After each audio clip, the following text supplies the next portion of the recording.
have the urge to do, don't do it. And instead, go a little further and be like, well, how could I change this feeling?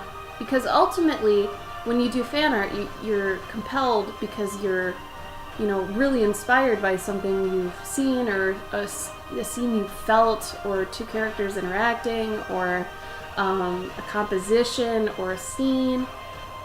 When you see that and you feel that, try to actually take that feeling and reimagine it in a different way that's yours. Because that's going to actually help you in the long run to realize the feelings you have in other ways, right? Anyway, I was thinking about that earlier.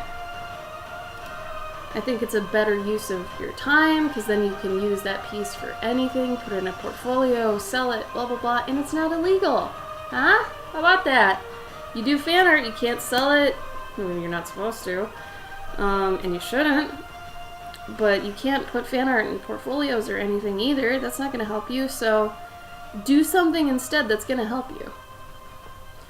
Sadly, electric violin, it does. And that's kind of what we're fighting. The Fan Art Free Coalition. So a lot of people... Wow, I didn't mean for that to be in caps. A lot of people are actually stealing money from IPs and stuff, selling fan art. And a lot of them, and after me going to New York umpteen times, going to New York Comic Con or Emerald City Comic Con, any of these over 100,000 Comic Cons number people are making like $40K off of other people's ideas. It's terrible. They shouldn't be doing it. Anyway, they're not doing themselves any service. So I think of those people more like business people and not artists. Like, I'll tell that to their faces. If you're selling fan art, you're a business person just trying to make money. You're not an artist trying to express yourself. So, anyway. Sorry. Flu, right? Also, I used to think the flu was, so the stomach flu? I thought that was just all flu. So when someone was like, I have the flu, I was like, shoot, you're probably puking and everything. I didn't know, and I'm 33, I didn't know that the flu was like, just like a cold, but really bad. I thought you were always puking. No, that's not the case at all. That is not what the flu is. Anyway, so, how have you been, Violin? How you doing? That was a pretty quick walk. Did she not want to do the full run? Yeah, she never does. Our dog's lazy. Also, happy National Pet Day. If you have pets, make sure to give them extra scratchies or belly rubs or a little bit of a burger. I don't know. Whatever their massive treat is. Treat them. It's National Pet Day. They're your fur babies. Fur babs. Let's put anything here. Thing here. One here too. Hi, honey. Are you tired? Oh, you got a stick. Oh, that's cheating. You're not supposed to have a stick in the house. You know better.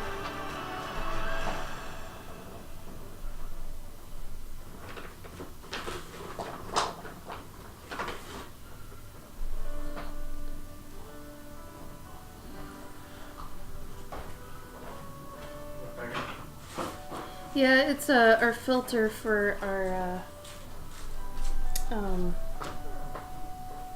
air purifier. Hi, Nick. Where have you been, you beautiful beach? I don't think it can be a vegan burger if it's for a dog. I mean, we're vegetarians and we still feed our dog meat because that's what they need, so. Working on pieces. Hey, well, thanks for working on stuff with me today. Hi, Kristen. How have I been? I've had the flu. How have you been? Hopefully not floozy. If I go into a coughing fit or sneeze or something, I will mute it for your pleasure. If I can get to the thing in time. Yeah. Ooh. I've been okay. I'm gonna do an original piece today because honestly, I don't have anything else kind of up to speed that I can do on the stream. That's far enough along, and plus I need to make some more originals to sell at the upcoming cons I'm going to, so I figure, well, why not? I have this bad habit of always making thumbnails not the parameters that I need. Do you ever do that? Like, they're always smaller. I'm always drawing too big in the thumbnails. It's weird. Anyway. Well, like, I draw the border of the thumbnail and then I draw too big in the thumbnail. So it's like it's already going off the edges and it's like a little okay. What was the point of that?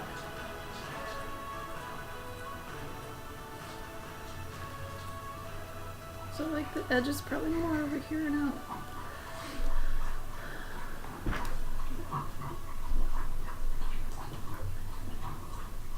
I've just read a lot of horror stories about vegans that try to make their pets vegan, and it's like, you're not supposed to do that. You know, the pets have to eat what they gotta eat. And it's not like their moral compass is the same as ours. So that's kind of like, honestly, I feel like that's almost like forcing your kid into a religion. You don't want to force your pet into something that's gonna potentially make them unhealthy. So, you know, they gotta, if they could decide for themselves, yeah, but, you know, do what's natural for them. Is it weird if an owl has a beard? Can I just give an owl a beard? Is that gonna freak people out? Would that freak you guys out if I have an owl with a beard? I feel like the owl from, what's it called? He did, yeah, the owl from Secret of Nim had one. But it was very well integrated into, like, his owlness. Just look like old feathers. He had a big grimace too, which I really liked. Hamburger there too? Heck yeah. What? Sorry. So there's a hamburglar there too. Hamburglar is a chump. Who is your favorite of that troupe? What were they called? Ronald McDonald and Friends? They didn't have like an actual posse name? How awful is that? Play Place Friends? No, Play Place was way later. But it was like, what were the chicken nuggets called? Those are fries. Oh. No, Birdie the Early Bird. Fry Kids. well, I know about the Fry Kids, but weren't there chicken nugget people? They were in like a little thing, yeah, like McNugget buddies. McNugget buddies. Apparently there was an Uncle O'Grimacy. And I think he was... Was he supposed to be Irish Grimace? He was probably further with his shape. Oh no! Oh man, remember Cos MC? No. Put it in the chat. Or maybe it was his Cosmic.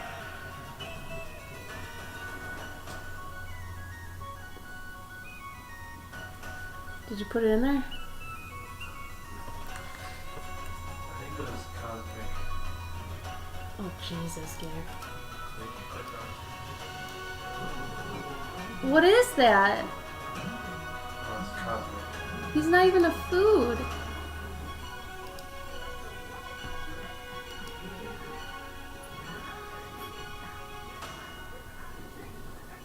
Doesn't this break, like, their universe if you can't eat him? Can't eat a Grimace. Well, what is Grimace? He's a Pokemon. McDonald Land. So good.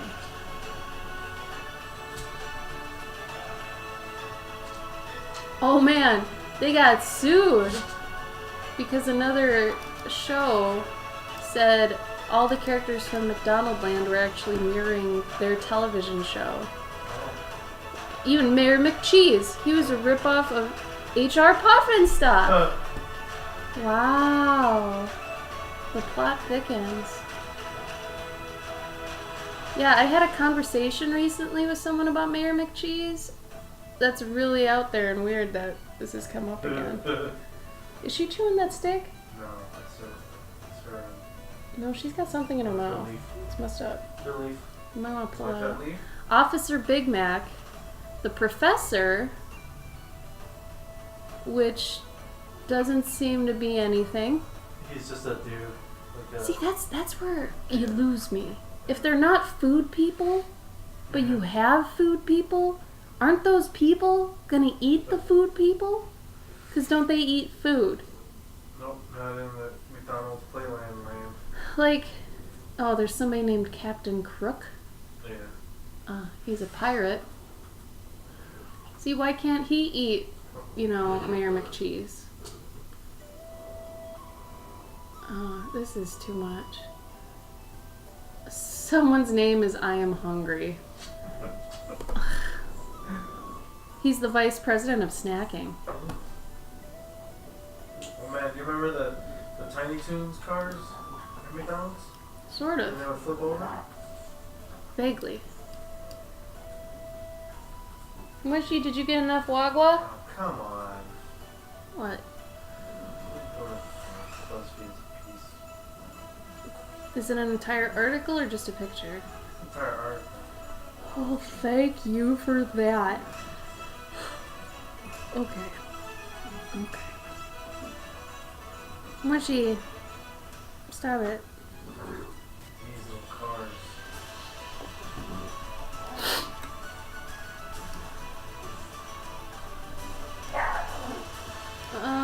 Yeah, I do. What's the little girl's car? It looks like meat. Is she driving a slab of meat? Lord. Ugh. That's Elmer Fudd's girl, isn't it? Yeah.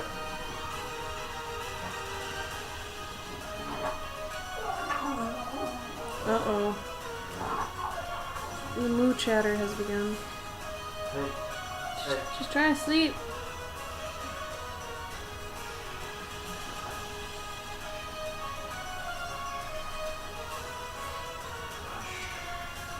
Take you away. Forever. Hi, Spongy. How are you?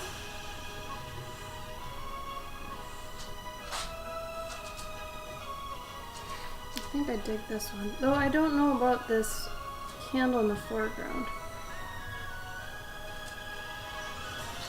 Woo! No, they had an Inspector Gadget one, Yeah. and every week they had a different piece of his body. Oh, yeah, actually I remember that. So you have to get them all. You have to be there every damn Well, at least it's not every day. week. I don't want to eat at McDonald's every day. Supersize me was too much. Too much work, Spongy? I'm sorry. Maybe take this time if you're not doing anything to just relax and just scribble. Scribble, doodle, whatever you need to do. Dull.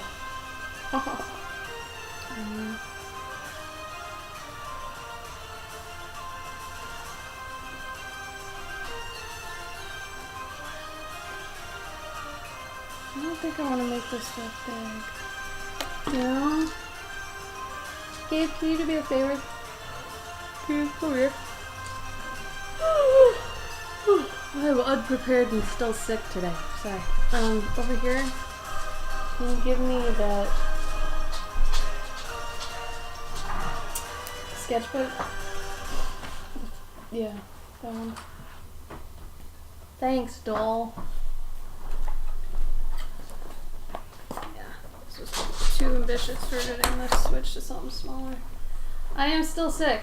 It is not fun.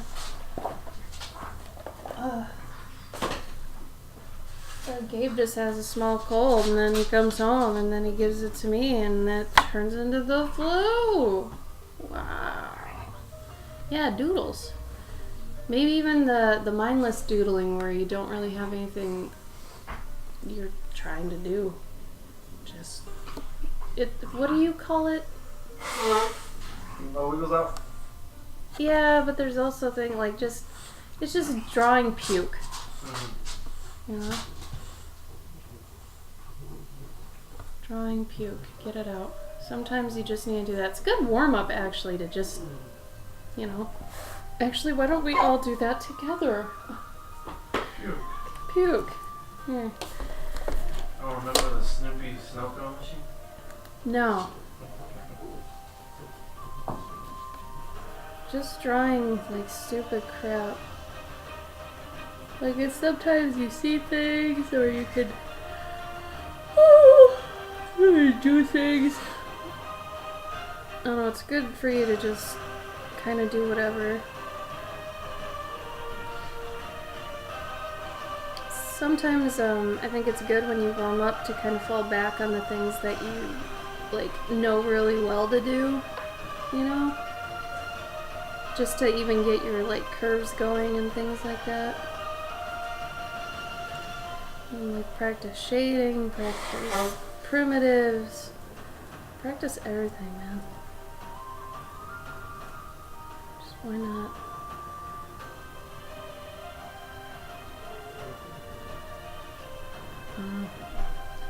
Shut up! Shut up, Cass. I am resting. Okay, so it's been a week now. Over a week, actually. I got full-on flu probably last Wednesday. So if I had to say a percentage, I'd say I'm at about 90%. Like, I'm planning to go to the gym tomorrow. It's just, the only reason I thought about not streaming today is because I still cough once in a while, and it's wicked, but, like, I'm fine. I'm not really sick anymore. It's just all those remnants that your body's like, alright, get rid of it. You know, that sort of thing. But yeah. Aw, Spongy. Is Ethan Bowbeard? I don't know his actual name. Is that his real name? Sorry. I'm a doucher. Oh, for those of you who were looking at that, if anybody knows that video that Glitterholic posted maybe a month or so ago that was about aphantasia in the Discord, I actually found an article about, there's a lot of Pixar artists that actually have that. So if you need a little bit of a kind of a pick-me-up or an encouragement thing today, maybe go in the Discord and read that, because it's like, if they're at that high of a level and they can't see things in their mind's eye, none of us have excuses. I mean, truly, right? None of us really can. But yeah, just, like, if you are brain dead, just start drawing stuff. Like, oh, the dog's snoring. Happy National Pet Day, once again. Squeeze your fur babies, give them lots of love. I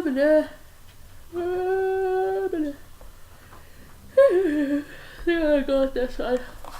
This seems like a solid one. I don't know about this candle, though. Don't know about the candle. I'm trying not to do things that are straight on, but man, I really do like straight on compositions. I really do.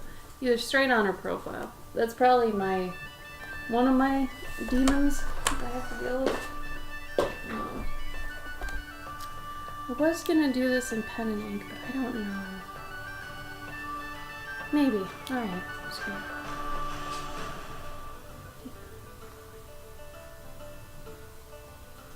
Oh, cool, Spongy. I didn't know that.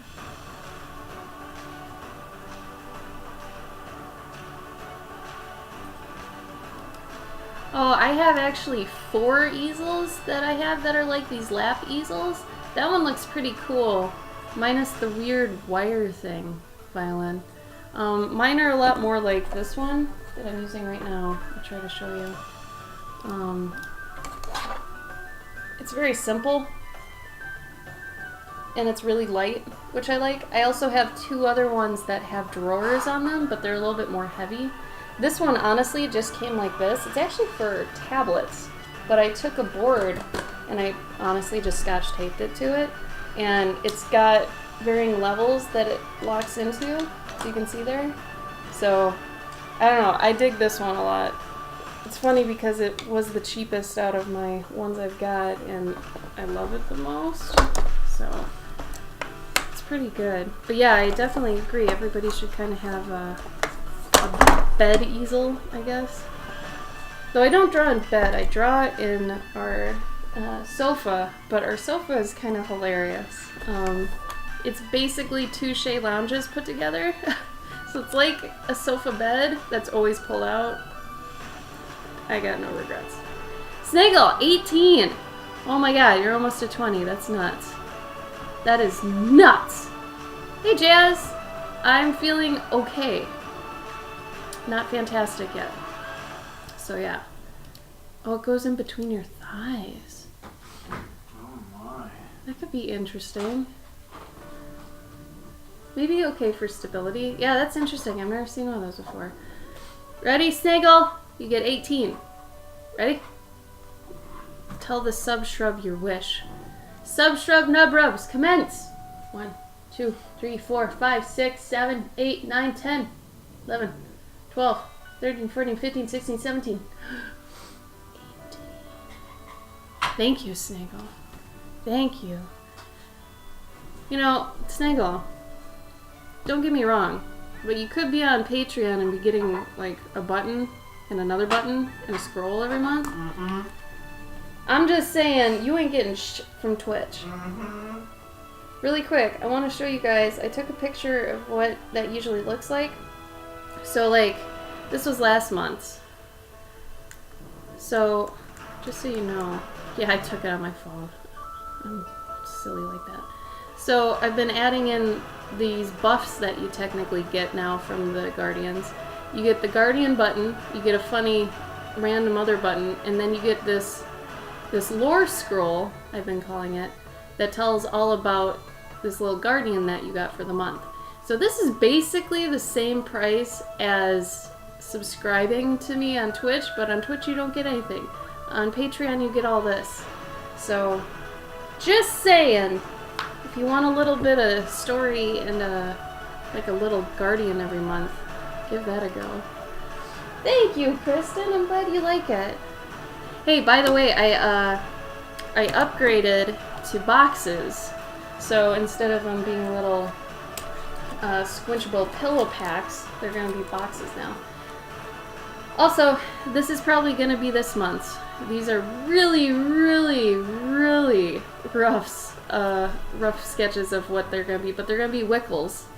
Okay, so you're going to have little, they're basically candle spirits, but you make your own. Anyway, I explain more about how to do that in the actual lore scroll, but I thought of them and I thought they were a very cute Guardian because they're one you actually create.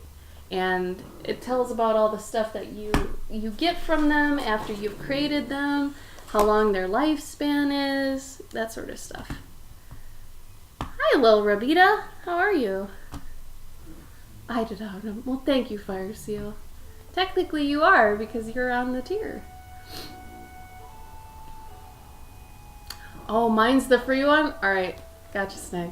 Gotcha. Gotcha. Okay. Shoot. Gabe, do you have a 5x7 by chance? No. Yeah, you do.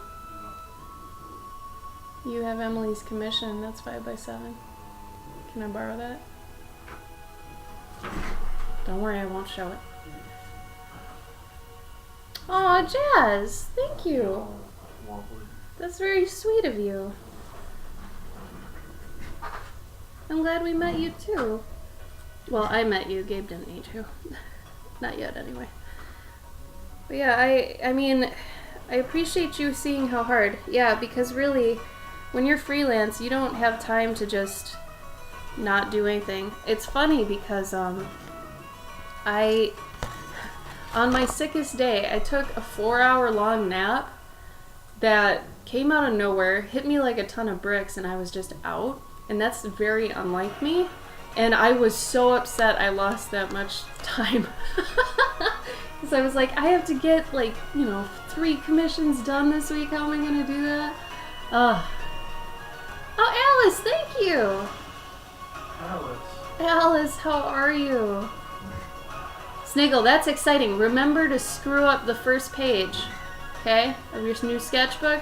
If anybody has a new sketchbook, remember, just scribble all over the first page. Make it ugly, make it terrible, just debauch it. Because then the rest of your sketchbook will be better than that page. So, it's a nice kind of catharsis when getting a new sketchbook. It's good for you. And on the cover. Good boy. Good boy. I also have an illness, Alice. We're sick together. Oh no, we both had the flu. Oh my god. Yeah, the flu is circulating. I don't know. I think Gabe brought it back from C2E2 for me, but just saying. Alright, Kristen, see you in a bit. Okay. Is anybody really bad at rulers? I'm really bad at rulers. Like, I usually need a square or something to trace, because if I don't, my lines are gonna go everywhere. And I know that's stupid, but I really don't know how to do it right. Like, I even line it up with other things and it still goes crazy. I don't know. Alright. Yay! I'm glad, Alice. Hey, meat tart. What's wrong with your ears?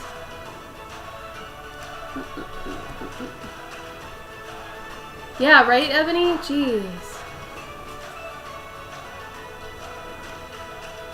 No, Jazz, we love having you here. Thank you so much for all the kind words you're telling us. That's really nice to hear.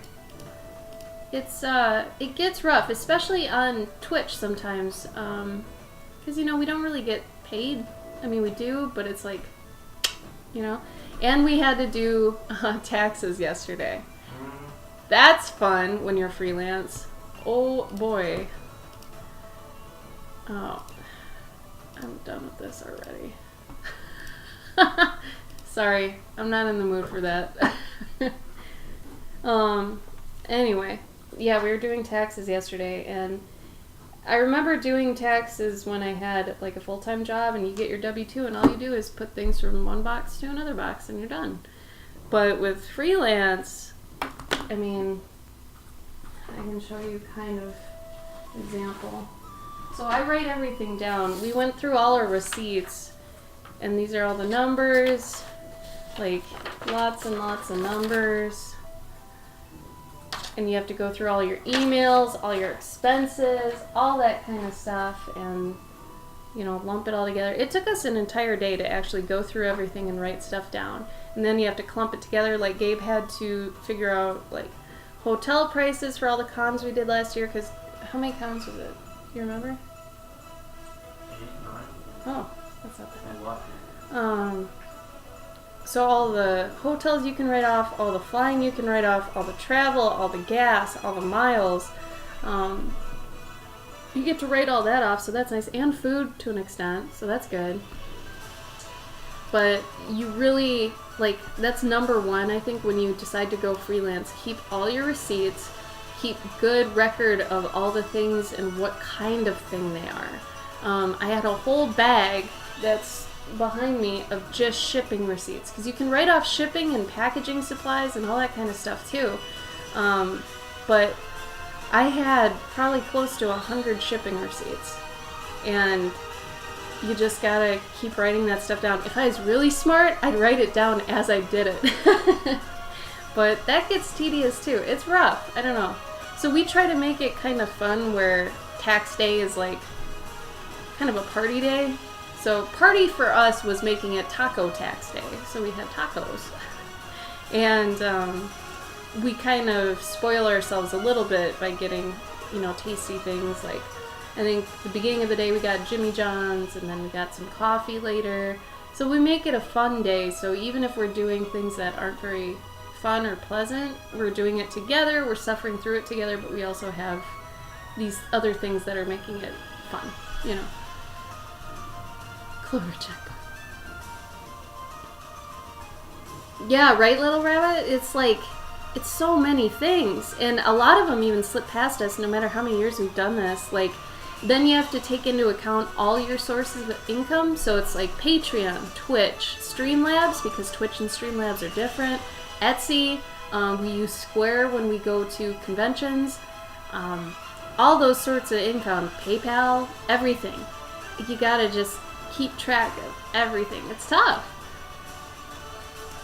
For the accountant, yes, me. We do our own taxes, which is probably a huge mistake, but we don't have the money to really spend on an accountant. And honestly, I think we get it done pretty quick. And we haven't run into any trouble yet, so I think we're doing okay. There's a bunch of little tricks you could learn too with doing like freelance taxes of your own. So yeah, accountants are kind of a luxury, I think. No, Sniggle, go get some food. Oh, thanks, Alice. So, Alice, I'm at about 85 to 90% like done with the flu. Where are you at? Are you completely over it, or you still got the remnants and stuff? Yes, Taco Tax Day. I don't know. Whatever your thing is, make it fun. If you can make it alliteration, that's even better. But, you know, not everybody likes tacos. Though, I haven't met someone who doesn't like tacos. Does anybody here not like tacos? It's okay, I won't burn you at the stake. I'm curious. Do any of you here in the chat go to Constance? That's where everybody else. First day I'm out of bed, so roughly 85? No! If this is the first day you're out of bed, Alice, that's like 40%. Like, if you... I would say if you're almost to the point of normalcy, where you're barely coughing, barely sneezing, then yeah. Like, where someone wouldn't think you're sick. That'd be like 85, 90. But if you're just out of bed, my just out of bed was probably like 3-4 days ago. So, I don't know, man. That's great, Rabbit. Yeah, I think it's important to do that. On anything you have to do together that's kind of unpleasant, you know, make it pleasant. You know, because why wouldn't you? That sort of thing. I bet Soggy doesn't like tacos. I bet Soggy likes a very specific taco. Like, I bet he only likes it a certain way. I could see that. You were in bed for 6 days? Okay, never mind. Maybe you're okay now. Hope so. Hi, TiboTube. How are you? I don't know about this candle in the front. I don't know if I want to do that or not.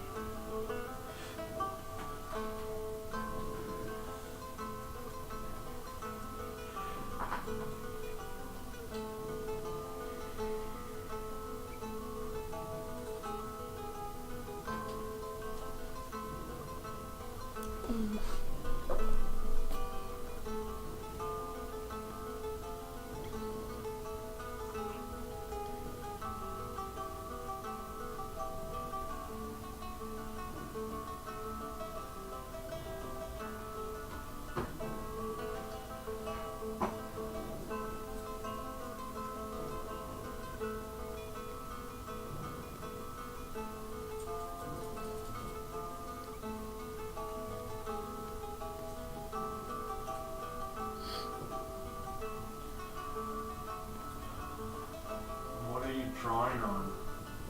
Paper. Oh man. I ain't never saw on like that before. Paper? What's paper? It's actually just toned paper. Sadly though, I had to buy a ton of them because they were like going out of print. I don't know actually if they are anymore. I'd assume they're still going out of print, but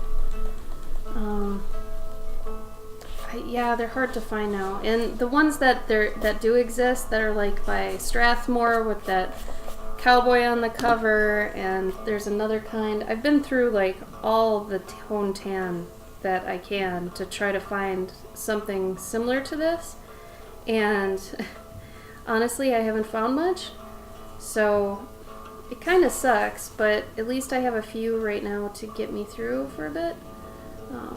But yeah, it's kind of bad.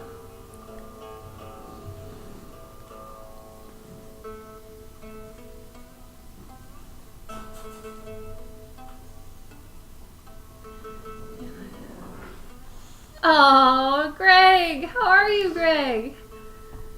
How have you been since what? February? Jesus. Ugh. This year is going stupid quick. Like, we're almost halfway through. In like 2 more months, we're halfway through. That's crazy.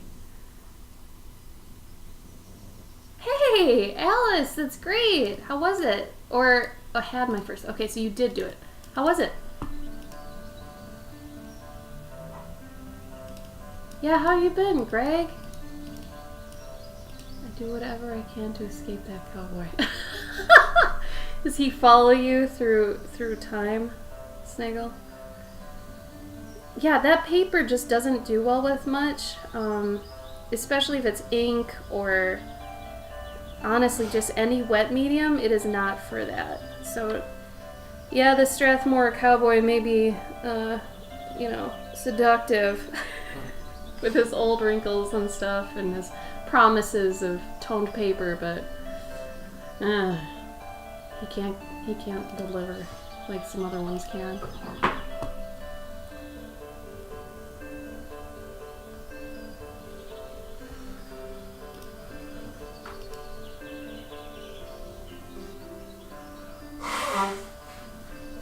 Yeah, so Alice, just remember with watercolor, there's a couple main things.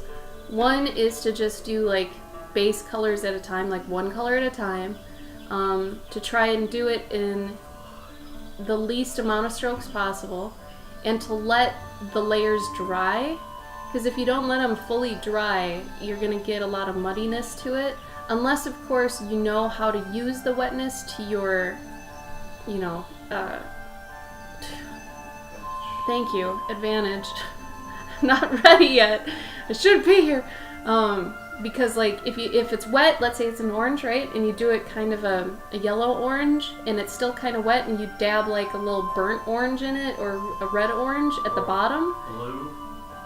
Yeah, I would do the blue later. No, I mean like if you did and it was wet, it'll mix and it just looks like shit. Well, that's if you don't know how to use it. I'm saying if you do know how to use it. If it's a yellow orange and it's still kind of damp and you dab like a red orange at the bottom, that's going to create a nice gradient and actually start rounding out the orange on its own, right? Also, the tilt to your paper has a lot to do with it, but really the hardest thing about watercolor, at least for me, is keeping the simplicity. Because like if you're used to doing acrylic or anything else that's not watercolor, you're used to doing a bunch of strokes and putting a bunch of colors on and mixing it around and stuff. That is not how watercolor works. You can't treat it the same way. So it gets kind of tough. Time Cowboy. I think Time Cowboy might be something. Oh no, Greg, I'm sorry you had a verbal shutdown. That seems bad. Oh, well, I hope you're okay now, Greg. You're too nice a guy to let that happen to you. What is a verbal shutdown? I'm guessing it's where you just go into a certain state where you can't talk anymore. Well, I said something about bar hopping and turn shots and over shots. Wow, that's crazy.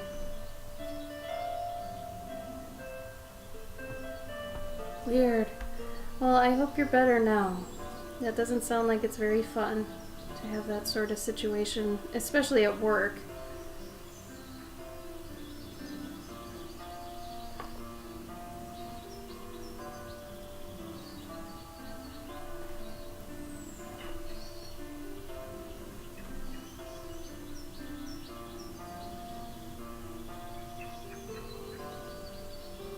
I think I will put in the candles, but I'm not gonna put them front and center, and I'm not gonna have them exactly how they were.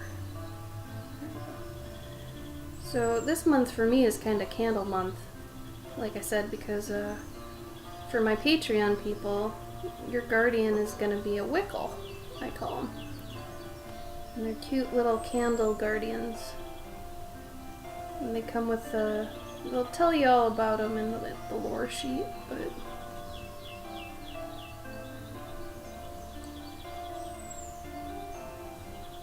for anybody that doesn't know, oh, Alice, did you get your Clover Pip? So my $6 tier here on my Patreon is personally my favorite and the only one I actually try to sell people on because it's the one I have the most fun on. So you get a cute little scroll. I'll show it again because I like it. I think it's cute. Like I said, it's really fun for me. You get a cute little button here. This is the Clover Pip. This was the one from last month. You get a random other pin. And at this point, I've honestly just started making a ton of random buttons that I just throw together, so it's truly random. And then you get a whole lore scroll about the little guardian and what they're about, and a little story sometimes. Sometimes it's a recipe, sometimes it's a worksheet. It can be tons of things. And then a little buff that they give you. So, well worth $6. Honestly, if I were not me and that situation arise where I could be subscribed to someone that was doing that, I would totally do that in a heartbeat. Like if someone else was even doing it, and I liked obviously what they were about and stuff. Because if I don't know, if it was not fantasy. Everything you're saying is why are you laughing? But it's like you know, if somebody was doing what I'm doing, I would totally buy my thing. I would! But I'm it's being true. completely honest. Because you're doing what you want to do. Yeah, that's fair. I mean, obviously I'm not like what I'm doing because I don't know. But I'm kind of sad because I would want it for myself from someone else. Which is funny. It's not a surprise to me because I'm making it, you Because know? all the things that I do, I wouldn't buy for myself. Are you really? But to be honest, like I wouldn't buy a lot of things from people. There's a lot of things that I wouldn't buy. Like the only things that I'm really interested right now are little rubber Figures, toys. Little yeah. figures, yeah. That's weird though. I mean, I'd only do it with certain things. Like, actually, I'd probably get in a pet and armor too. Yeah. I like my ideas. Is that so bad? I don't know. I'd read my books too. Like if Gregor wasn't made by me, I'd probably really like it. I don't know. Is that egotistical? I think that's not humble. It's probably not humble, but I think it's okay. I think it shows that you make things that you would actually want. Yeah, that's true. That should be actually reaffirming. Yeah. You know, but it reminds me of that Leslie Knope quote where she's like, "I'm big enough to admit I inspire myself." I dig that. I mean, I get her. You know, she's confident. I like her. I don't know. Oh, that's gotta be hard, Greg. So what's the best way for somebody to deal with someone having that kind of verbal shutdown? Is there a specific thing or word, or I suppose it differs depending on who the person is, but is there something we can do to help when that occurs? Time Cowboy to be the monthly guardian. I don't know, Sniggle, you're not even on the Patreon tier. You'd never know. See, and Oh, Sniggle said, if you don't like your own ideas, what's the point? no, but I do like my ideas. I just wouldn't buy things that I make. Okay, think about, but you do, because if you think about like Brandon and John LaStudio, they have very similar ideas to you, but it's not you, and But that's what I'm saying. I wouldn't pay money for those things. That's the thing. Like things that I do, I don't want to buy because I already do them. Oh, okay, I Yeah. see. I'm talking more the vehicle, not what they look like. So Jimmy, you are doing miniatures. So now that I'm, the It's miniature that. thing is- It's yeah, that. yeah. It's the exact same thing as that. So yeah. I'd hope so, Alice, right? Like, I think that's part of finding out a lot about yourself. Like, maybe when you're still making things you don't like, you don't really know yourself as well yet. Right? I mean, even you will admit that sometimes you still don't know if you like what you're doing in some cases. Mhm. So maybe that's Gabe's thing. I don't know. You will find a precious thing about the idea. Yeah, I don't know. I don't think it's egotistical. Maybe if I was saying like the thing I'm doing is the best thing, that'd be. But saying that I like what I'm doing, I don't think is. Yeah, that's not. No. That's not bad. That's just being happy I'm doing what I'm doing. Can you guys hear the puppy snores? It's National Pet Day. Don't forget to squeeze your fur babes.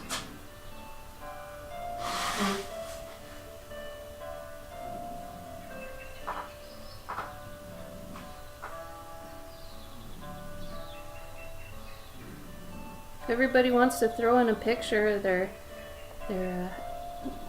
fur baby, or if you got a lizard or whatever you got. Because I don't think you can call a lizard a fur baby. I'm trying to be sensitive. Nah, maybe, what'd you say, scaly baby? Scale baby. Or like, oh, never mind. That was gonna be a bad one. That was wrong. Oh no, I'm glad I didn't say that. Ah, Granny snores, yay. Seal, have you eaten anything yet? You got me all worried now.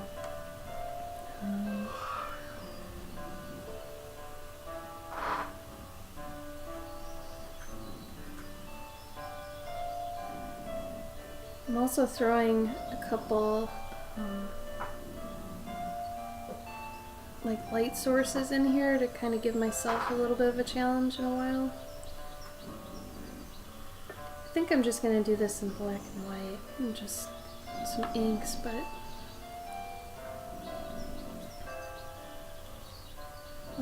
there's a couple things I'm gonna be selling at ASEN coming up in May that I'm gonna stop selling at conventions, just because they take a lot to just kind of carry around, and I might just put them online instead. So I'll let you guys know what those are when the time comes. How's everybody been though? Seeing as I missed last week, I kind of wasn't even on Gabe's stream. I wasn't.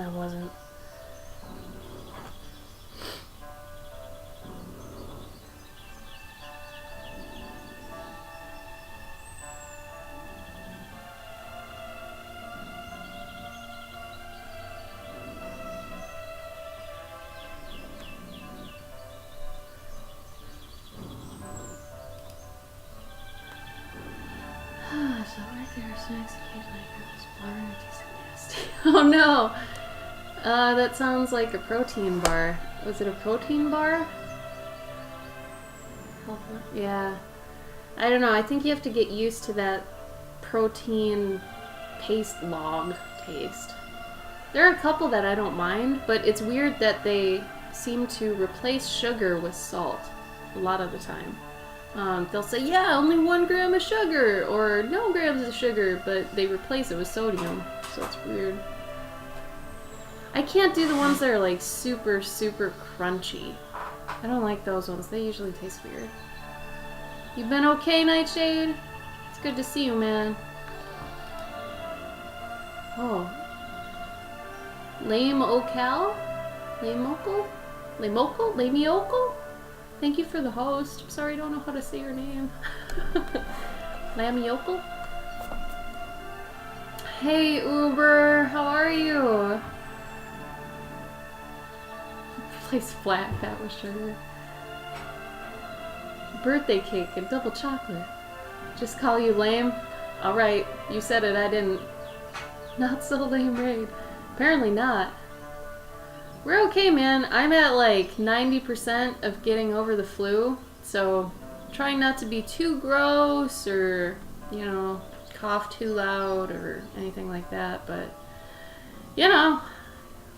Hashtag never eating the bar again. So 0 out of 10 would not consume another time. There was one I really liked that was like, was it cookies and cream? I don't know, cookies and cream and cookie dough sometimes are right. Best way I have is just be kind and patient. More or less.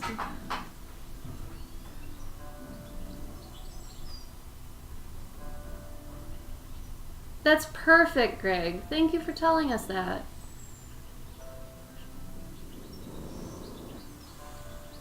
Yeah, because I didn't even know about that, honestly, so knowing those tips is really helpful. Thank you. Went to the emergency room because I couldn't take anymore. Holy crap. So Nightshade, did you have the flu? You'd be the third one in the chat to have the flu in the past week, man. No. How was your stream, Lame? Was it alright?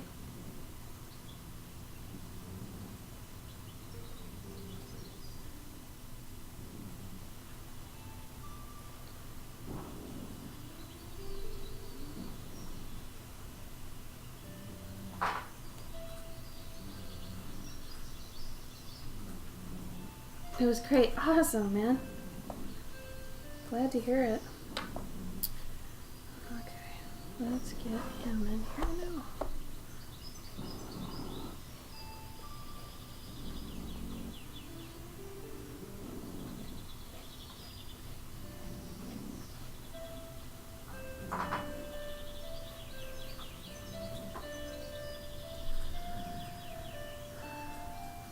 Oh no! It's funny you say that you caught it from nurses. Both my parents were nurses, so I actually think I never got sick because I was, you know, thanks, Nightshade. I'll give you your nub rubs in a minute. But I think because both my parents were nurses, and I worked at a nursing home and volunteered at one basically all my beginning life, I think my immune system was baller. Must have been like top notch. 19 months? You're beating Sigil by 1 month. That's crazy. Oh Lord. Oh. Yeah, needles. I don't know. I go back and forth with needles. Sometimes I'm like, yeah, do it, and just go. Other times I'm like, no, I don't know. Like, I can't watch things with needles, but I think if it's getting done to me, I'm okay. Immunosuppressant. Immunosuppressant! That's crazy. What a word. So I'm kind of screwed. Oh, Nightshade. I'm sorry, buddy. Well, I'm glad you are dating a nurse. Honestly, that's kind of perfect for your situation. You gotta admit that. As long as we've known you, that's pretty spot on. Okay, Subshrub, Nub Rubs. Ready, Nightshade? Make a wish. 1, 2, 3, 4, 5, 6, 7, 8, 9, 10, 11, 12, 13, 14, 15, 16, 17, 18. Thank you so much, Nightshade. Also, did you get your Clover Pit pack?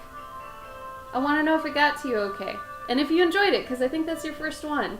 Also, I want to know what you're going to do with the pins, because I can't imagine you're going to be wearing them around. Unless you are, then cool. But I thought you had said you had nieces or something.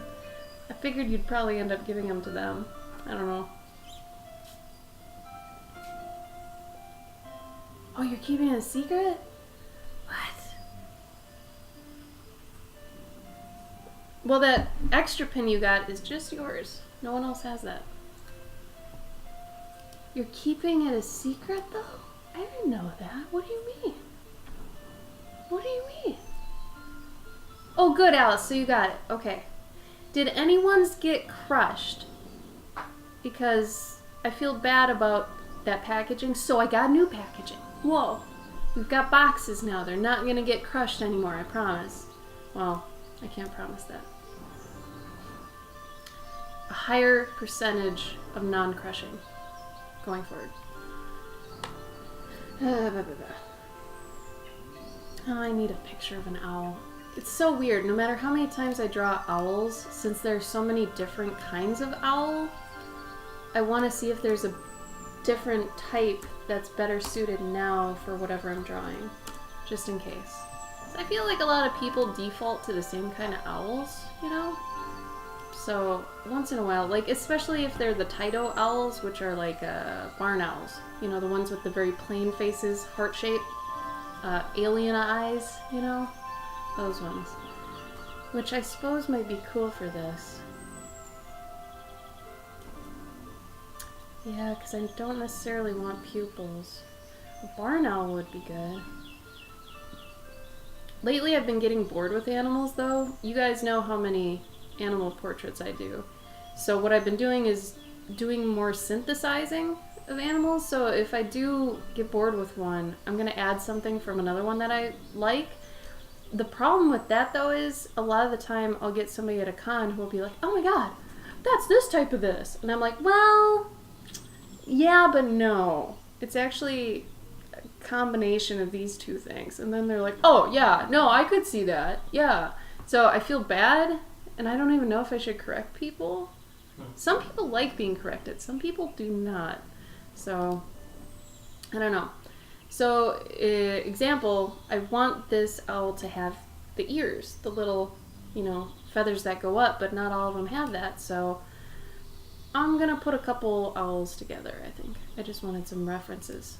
And I was explaining to somebody the other day that one of the best drawing traits you can learn early on is how to take certain things from different references and be able to synthesize them together in a way that's believable.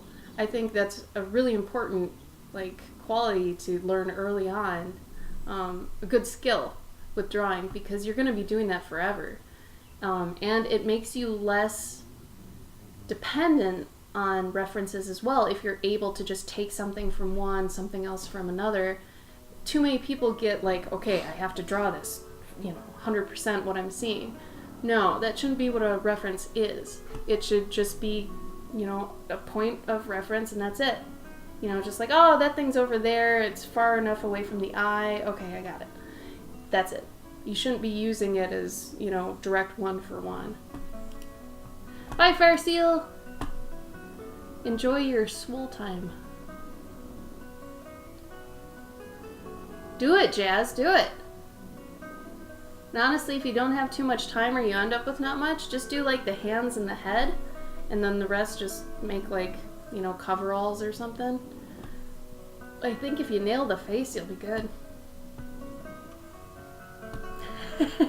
People like me? Yeah, people didn't make the platypus, okay? You can blame nature for that one. Nature got fun. I wish nature would do more things like the platypus, okay? It's not an abomination, it's a gift. You're looking at this completely wrong.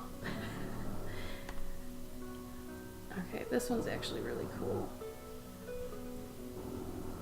So I'm gonna do this. Now, I really like the blacking out of some of the eyes of some of these owls, so I'm actually gonna do that on an owl that doesn't have them. But all I'm looking at this reference for is where their nose is compared to their eyes, how far away those kind of things are, stuff like that. He's totally getting a Fu Manchu, so why not? So were you not able to print out your stuff? I did, it's just that I was in case she went crazy. Right. So are you still able to work? Yeah. Stable. God. Yeah, because I'm still penciling this.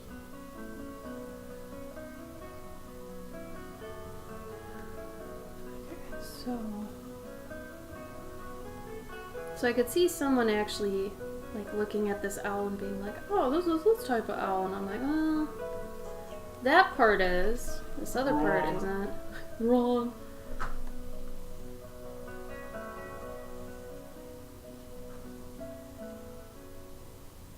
Oh, I might have some wind going on in here though. I like candles to usually be blowing, and actually I like a lot of the time to add wind to my pieces. It does do the epic, oh, this thing's flowing in the wind, it looks more whatever. It makes it more dynamic, honestly.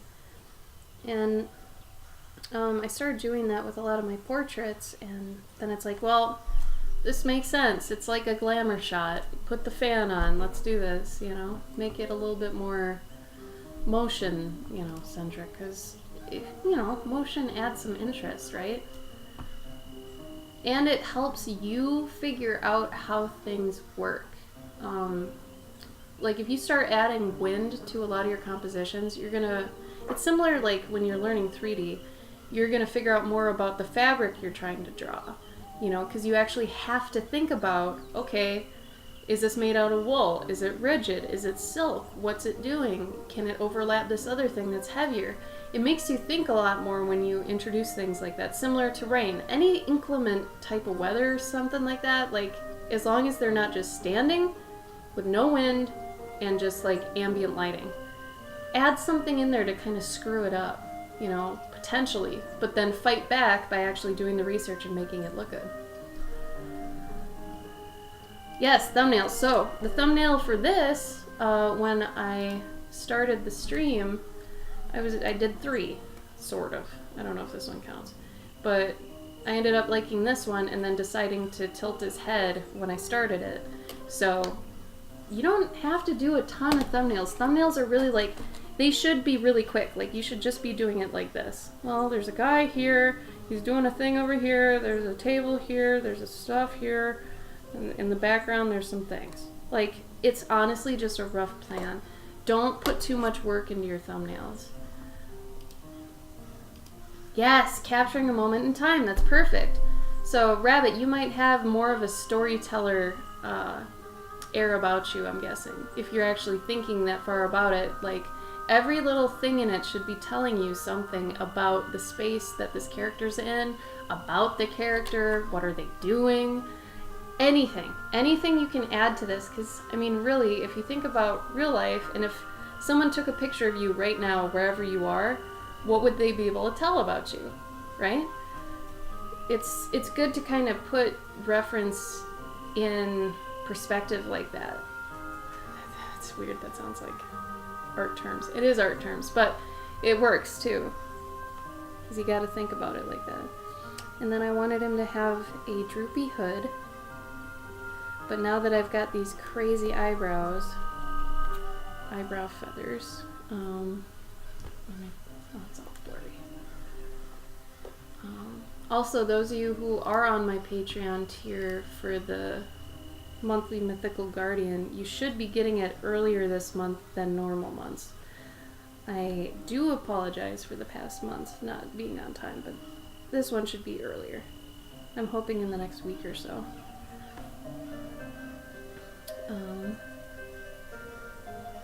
I also changed it to anybody who wants to sign up for it can do it at any time. So it's not even just like start of the month stuff anymore. If you're not on the tier and like the first of the month is passed, you can still get it at any time. So don't feel like you're late. Some people's Patreons are run a certain way where, you know, you have to be in at the first of the month, but I changed mine to be different, so you can do it at any time. Just know at the next month then, like if you signed up the last day of April, you'd be charged for April, and then immediately, like May 1st, it's going to charge you again. But don't freak out, that's just for that month too.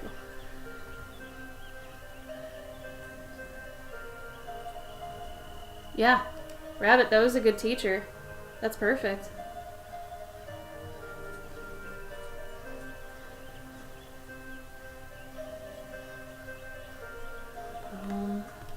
So for those that came in from the raid, I forgot to do this right when it happened, but these are my socials.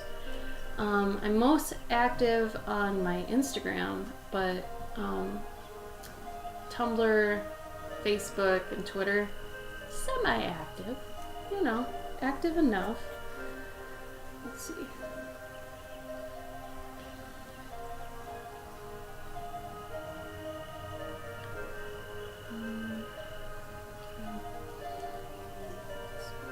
Here. I always want to throw in bones, like little rodent bones when I'm drawing owls and such, but I feel like that's becoming a little bit too expected, you know? So, I don't know. It's like, do I want to be cliche right now or no?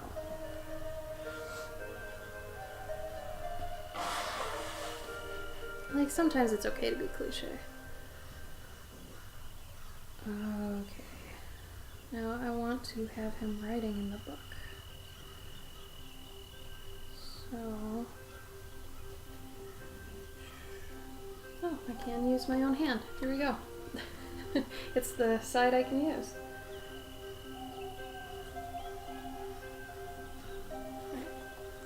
taking a picture of my hand.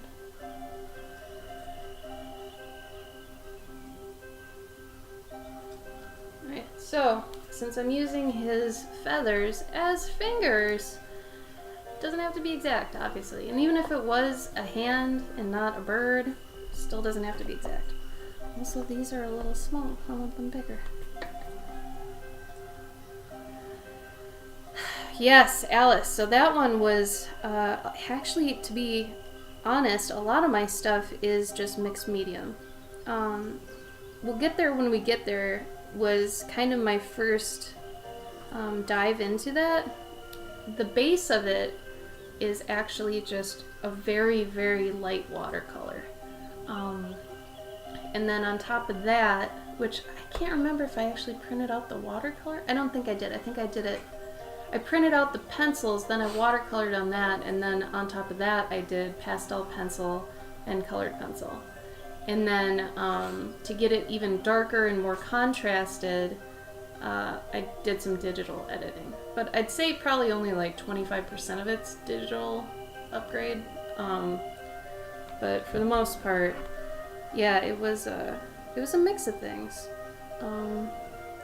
And I think it's good to, even if you're like, you know, a traditional artist, you have to have some digital skills, you know. And honestly, my whole background is basically digital. I went strictly to traditional recently, so I have kind of a nice background in that, where it's like I can just call on that whenever I want. But you know, especially nowadays.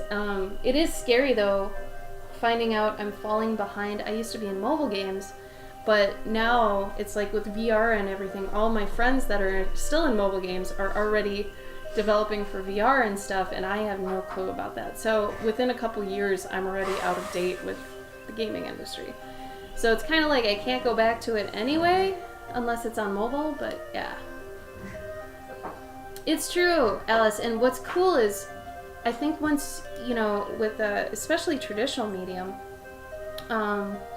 learning what you can and can't do with each one and what kind of a order you need to put them in the process is really fun and can be super frustrating to figure out, but it's rewarding. Because you feel pretty cool when you're like, nah, you can't put that over that because this is going to happen, so you need to do that before you do this other thing.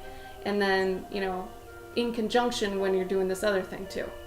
Like, knowing why you have to do gel pen before, you know, colored pencil, but before you do pastels too. Like, knowing that kind of stuff is pretty cool.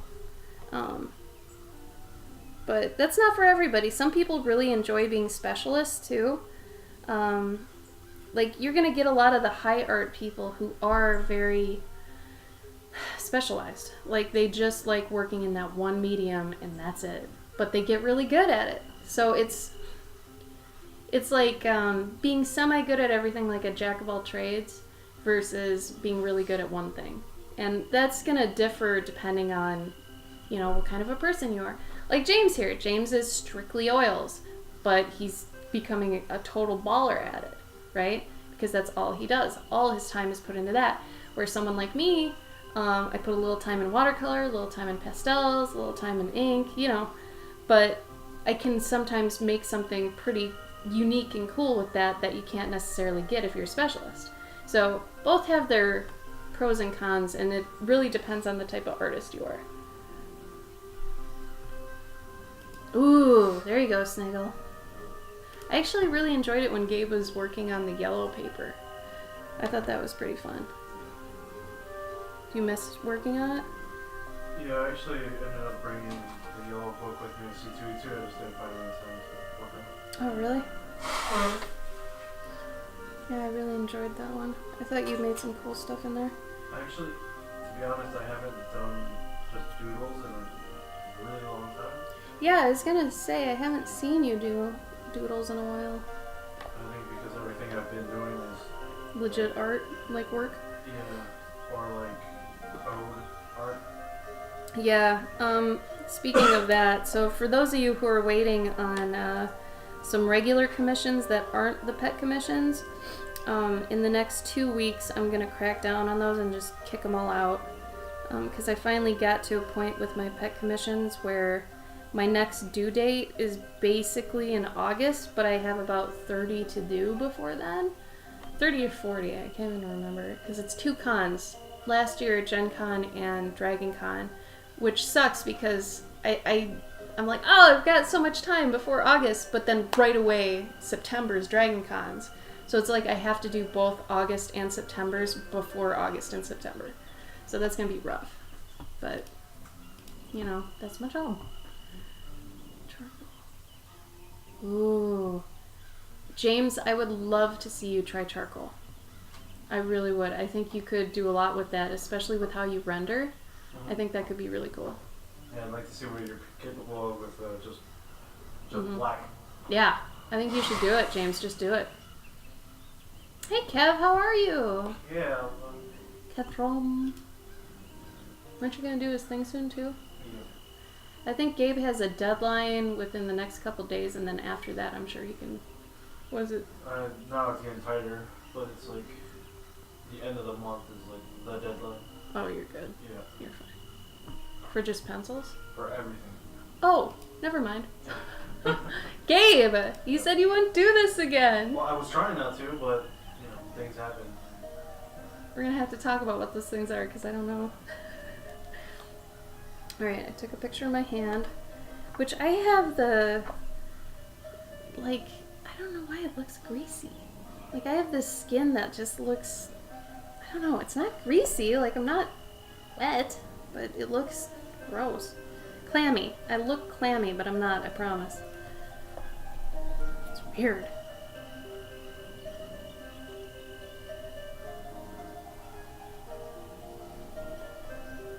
Since they're feathers, and I don't know, I'm a fan of doing, like, just 4 digits on, if, like, there's a hand or something. I find it a lot just simpler and a better fantasy thing to keep in mind than if I did 5. Like, 5, honestly, when I'm doing fantasy art and animals and things, it's just, like, 5 digits is super excessive and honestly feels unnecessary. So, I don't always want to do it. It's not necessary, really, because you've got, you know, an index finger, which kind of drives the whole motion, right? And then you've got the thumb to kind of support things. And then, like, the pinky is usually, I see it more as expression. Like, it's telling how much energy is in the hand with whatever it's doing, in my opinion. And then this... Honestly, I feel like the ring finger is just to mimic whatever the index is doing when it's 4 fingers. So it's just to kind of remind you it's a hand of sorts, right? So I don't think you need 5. Like, at that point, when I describe it like that, like, what would be a 5th one? You know? Like, what is that? Like, you don't need that.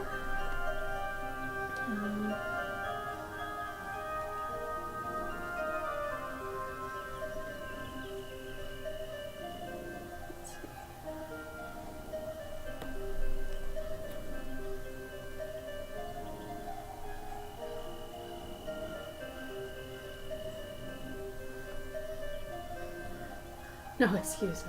None. That's why I'm here right now. I still got the flu, but I'm here, right? No excuses.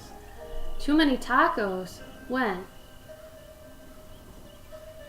Never. Also, never. Ooh, yeah, first page. Ooh, Snaggle, I dig that. Good work. Damn, you could do a lot of cool, like... I'm getting super Batman Forever vibes off it because of the, like, it almost looks like UV paint on this guy. So, you could do some cool tribal junk with that, I think. Should totally rock it. Keep doing it. Too many tacos. Whatever. That's not a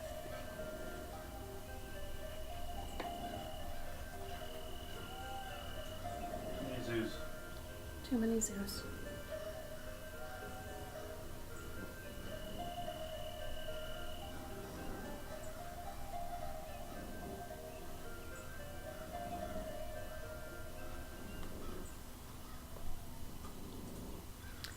Glasses or no glasses? Glasses for glasses. Well, apparently... no. See, the other owl I did had glasses. I wanna... Monocle? Nah.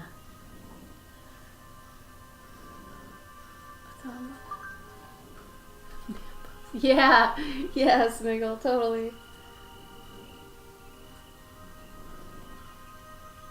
Gabe, did you just throw up a GIF? Oh yeah. Yo! Wait, that's good. Right? Is he streaming right now? I don't think so. Oh.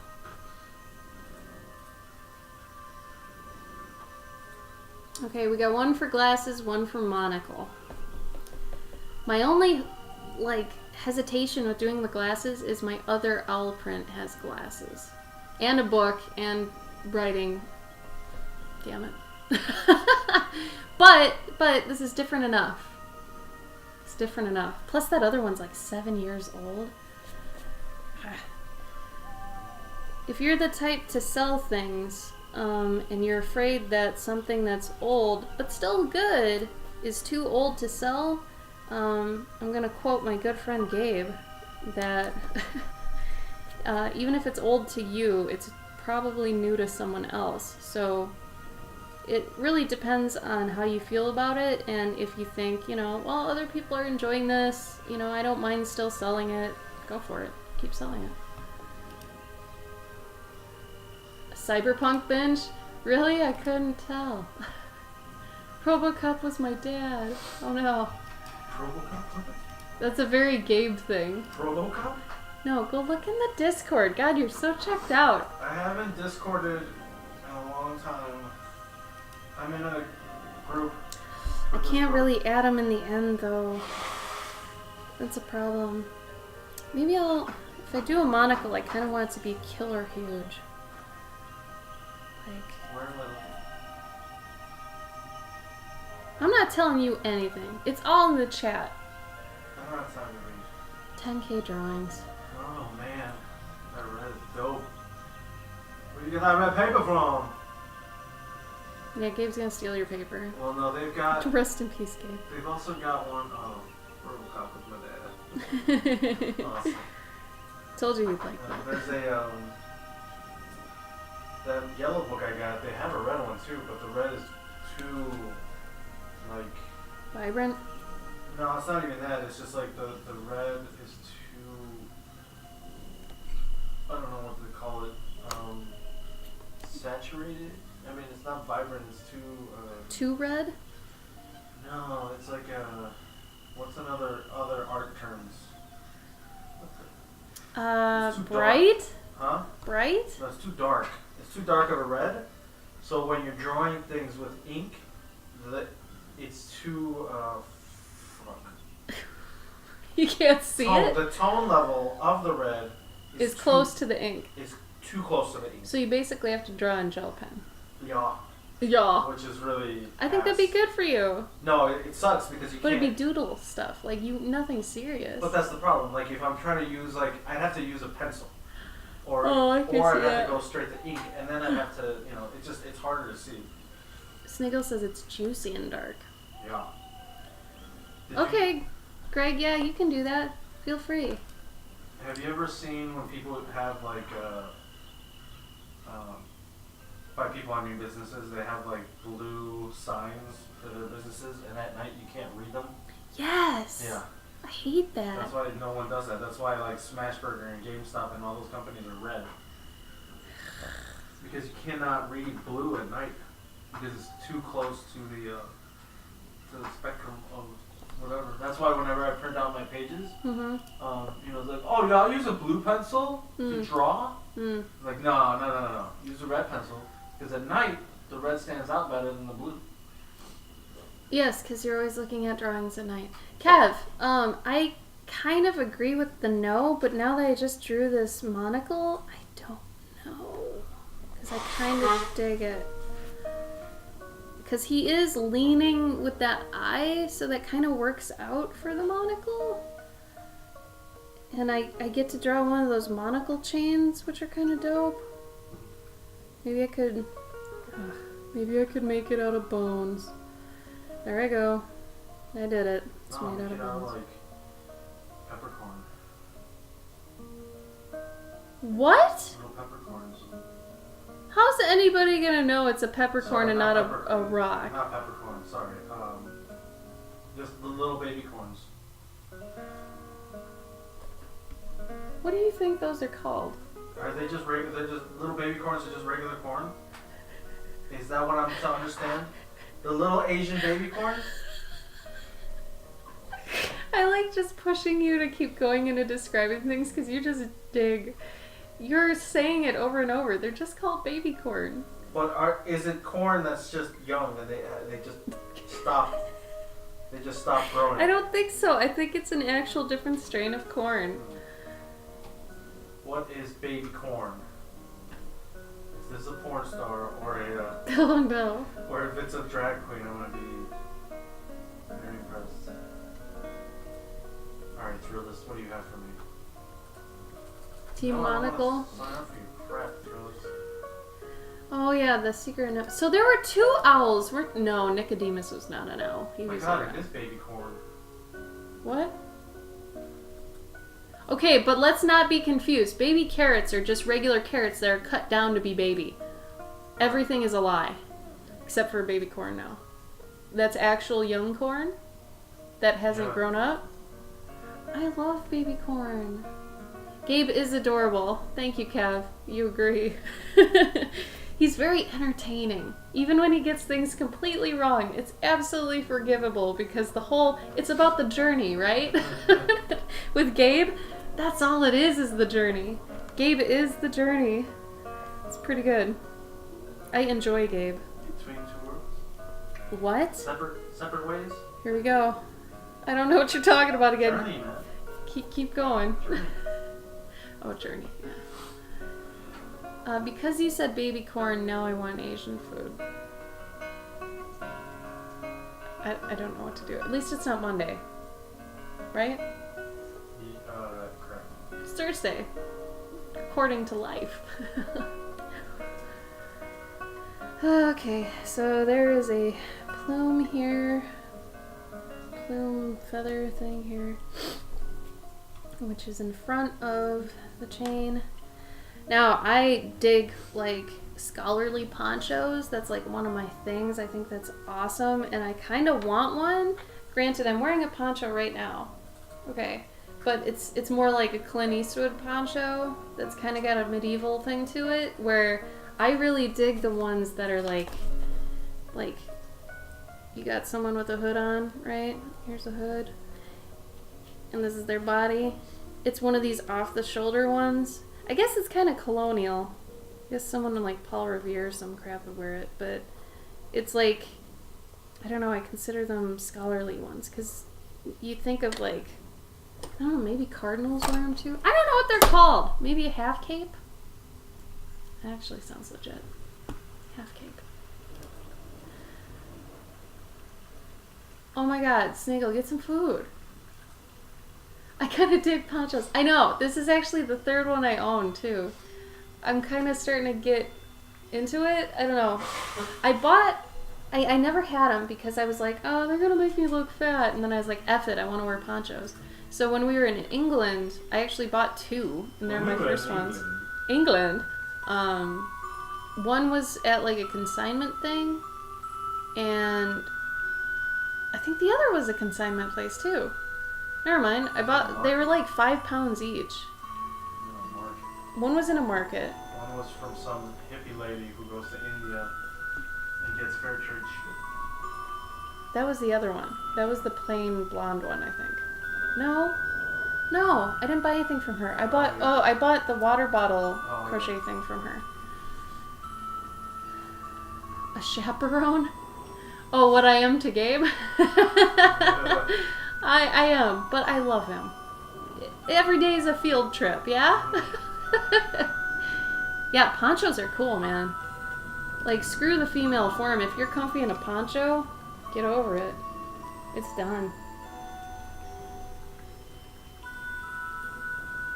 You've been tweeting way too much today. Yeah, man. I'm trying to get back on, not back up on, but I'm trying to get up on my tweet game. It seems like a lot of people are on Twitter. I don't know if it's a gown, Kev, because that's like, when they say cap and gown, like a gown is like, have you worn one of the graduation gowns? It's a gown. Like, I'm talking about that little thing, like this is separate. This top thing is separate, and then it goes down and like his feet are here, let's say. So a cap and gown is like a cap, it's like a hat, and then the gowns they wear are like puffy sleeved, onesie moo dresses. It's like Game & Watch. Shut up. Cap and gown. That doesn't make sense. The hair called chaperones, a chaperone is a hood, folded into a hat. Oh! I thought wow, I played off that pretty good. I didn't know you were talking about the clothes, Sniggle. I thought you were talking about my relationship with Gabe, which basically, yes, I am a chaperone. I make sure he doesn't hurt himself. Okay, chaperone. I see. A Bible kappa. Yeah, that one's a little too long, too. I don't think that's right either. Okay, the dude from Notre Dame, the Hunchback of Notre Dame, the Hellfire dude. What he's wearing, I think, if I remember right, unless he's wearing a cap and gown. I don't know his name, but he's a jerk. Oh. Can I just put villain? I'm sure. Frollo. Alright. Is he wearing one? No, he's wearing an actual gown. Never mind. He's wearing the wrong thing. I'm trying to think of someone who's got it.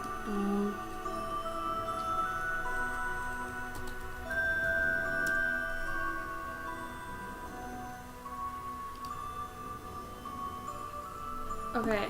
So, from what I remember... Headless Horseman wears one usually. Every time he's kind of depicted, he's wearing one.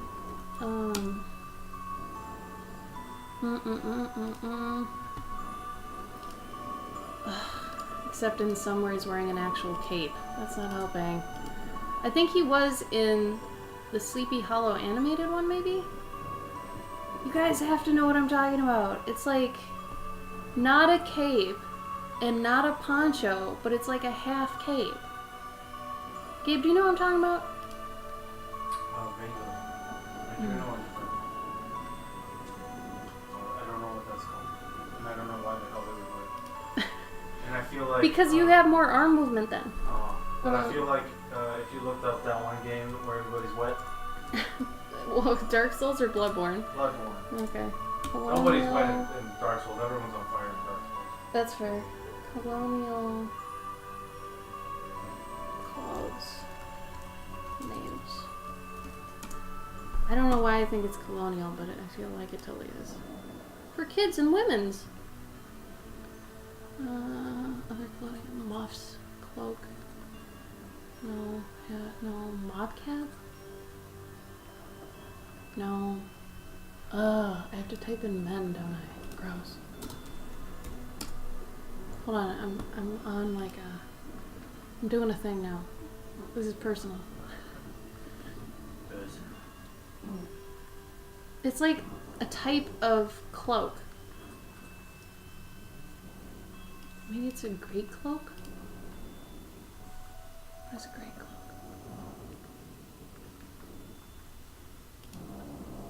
No, that's not it. Hunting shirt. Okay.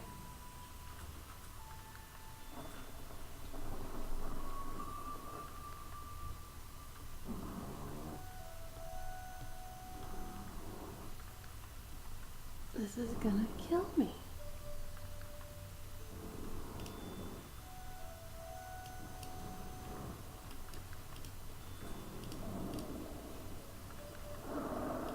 A mantle. That sounds right. I mean, that sounds like what it would do. Yes! Yes! Sniggle! Yes! Yes. That's what it is.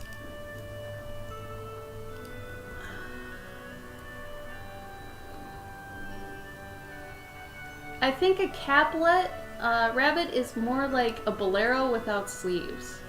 Because it seems like it's about the same size. It's very much more a poncho. Like, this could probably even be a caplet. Maybe. I'm guessing. But yeah, I think it's a mantle. Overcoat. Technically a loose cape-like cloak. Yeah. Loose fitting.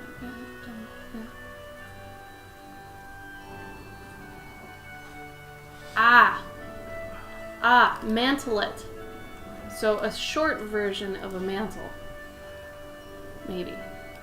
Looking it up.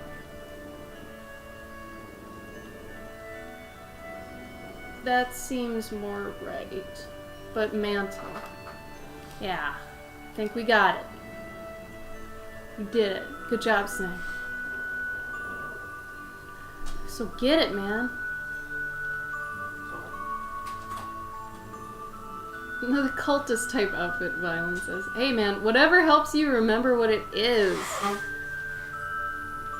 Because that's the thing, like, we can't remember sometimes, you know? Okay. Anyway, back to this. Sorry.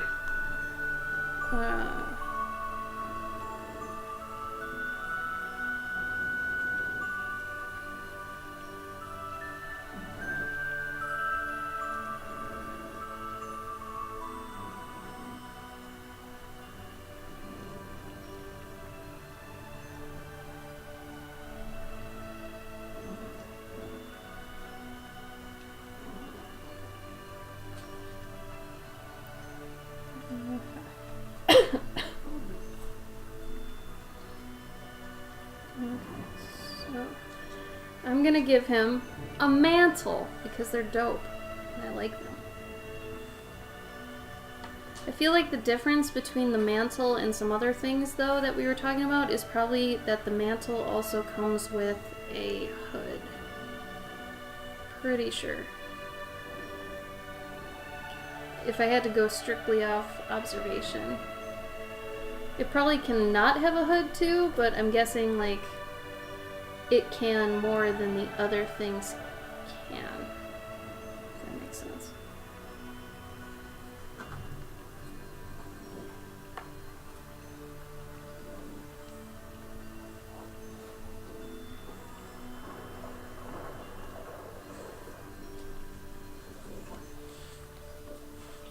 Oh, she's making so many noises. Was she good on her walk? Did she see anything? No. Did she get her stick in the beginning? Our dog is so funny. She always needs to grab a stick at the beginning of the walk to carry the whole time. Makes me think that she doesn't know what to do with her hands when she's walking, that sort of thing. Like, you know, you'd shove them in your pockets or something. Like, she just wants to have something in her mouth. Is that right, Mushy? Oh, can you not get up because you're so fat? You're a good girl. She's been such a good girl today.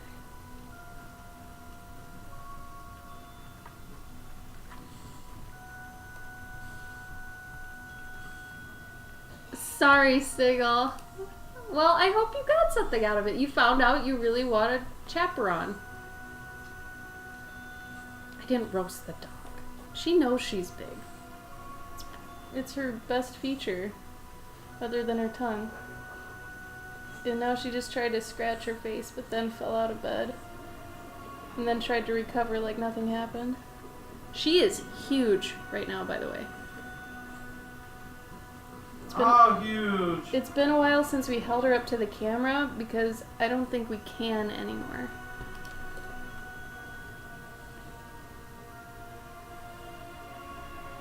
Dude, Violin, I still think it's dope fashion. Like, medieval stuff's gonna come back. I'm gonna be there for it.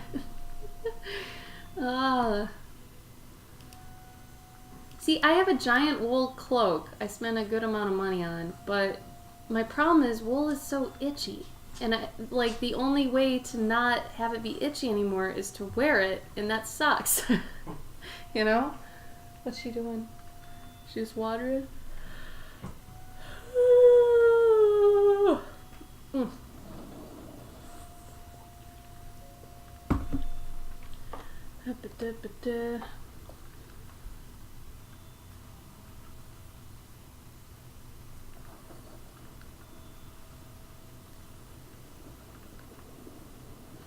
Gabe, did you want anything specific for dinner?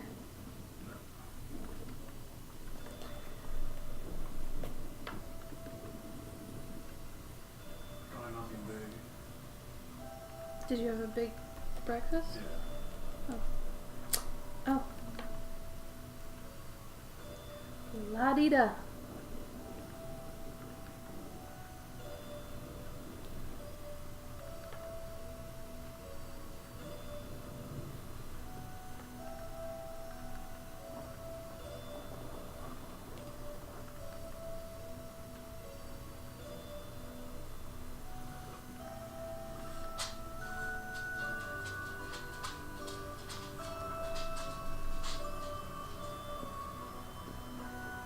Wow.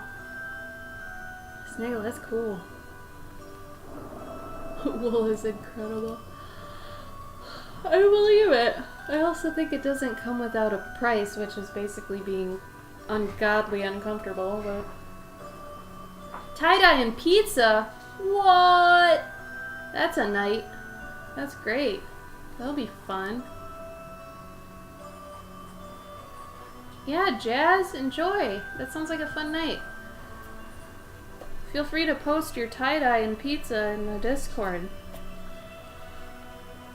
Jealous over here.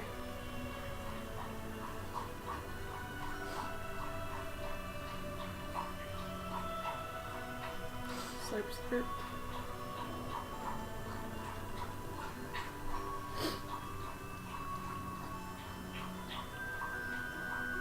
Thanks again for your nice words, too. It's always good to hear that stuff, so thank you.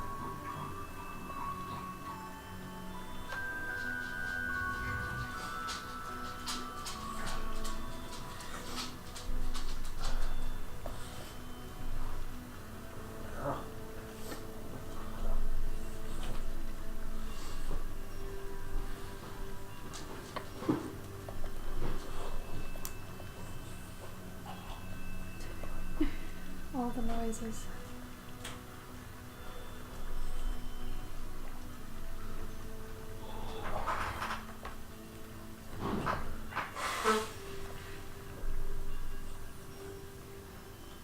I want to put a bug on the table here, but I don't know what to do. Oh, he needs an inkwell. Damn it.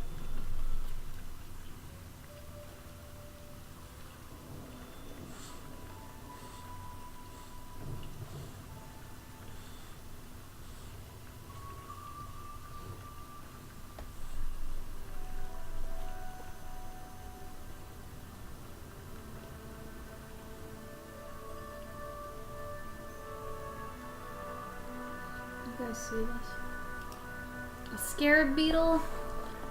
Eh. I wouldn't, just because that feels very desert and not as woodland. Like, it'd be a little out of place. Like, why is this Egyptian bug here? You know? Then again, I mean, maybe you could add some intrigue too. Kind of depends on how, you know, crazy you want to go with some stuff.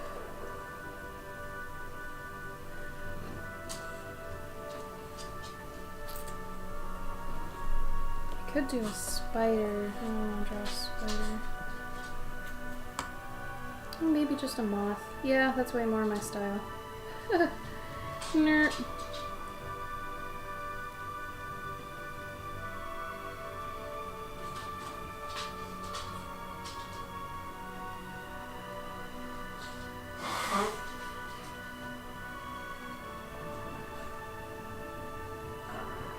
Maybe he's a gentleman, and that's why he's not eating it.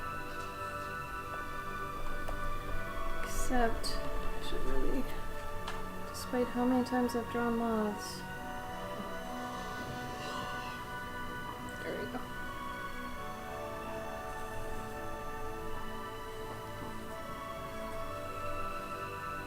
Why are you so slurpy?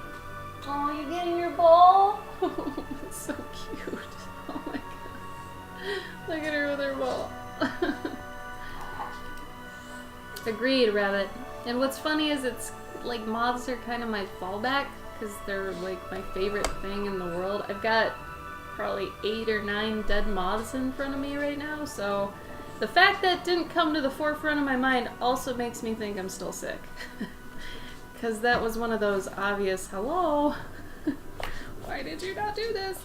So, yes, moths.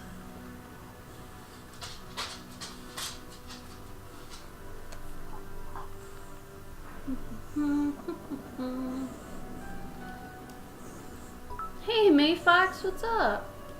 How you doing? She still hasn't gotten the treats out of her turtle yet. I can't tell if it's just too hard or she's stupid. She likes tearing all the lint off this ball. Actually, Gabe, can you take this from her? When she's not chasing it, she's just sitting there like eating the felt, which I feel like is bad. You can play with this one. It's more of a chase ball than a eat ball. Oops. Oh, I think I'm ready to start inking. Yay! Well, sorry if that made anyone else yawn. Every time I seem to yawn on stream, someone's like, "Thanks! Thanks a lot! You just had to do that. Sorry."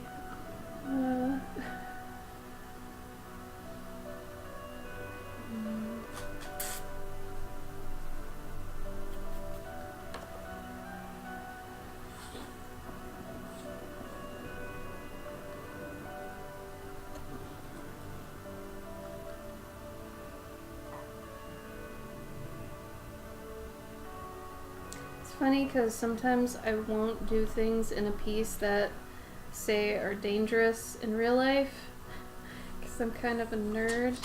So like example, I didn't want we forgot to put that up. Sorry. That's her loudest toy. For example, I didn't want to put sorry if that was really loud by the way, this curtain too close to this candle. Because in real life, I would freak out about that. So, when I draw things, I do the same thing. Where it's like, I don't want that to be, you know, dangerous.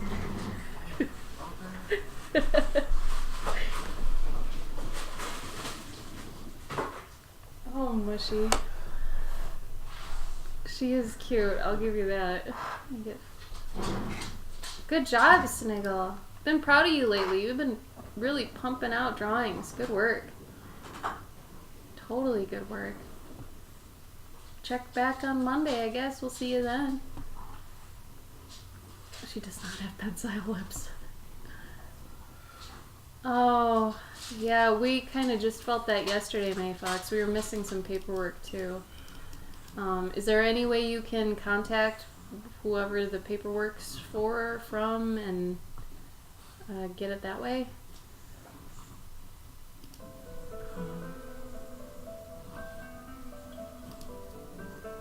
Hey. What's that? Her leaf? Oh, okay. Oh my god, I've only been on for 2 hours. I feel like I've been on a lot longer. I'm gonna go to the bathroom really quick. Super quick. Be right back.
Okay.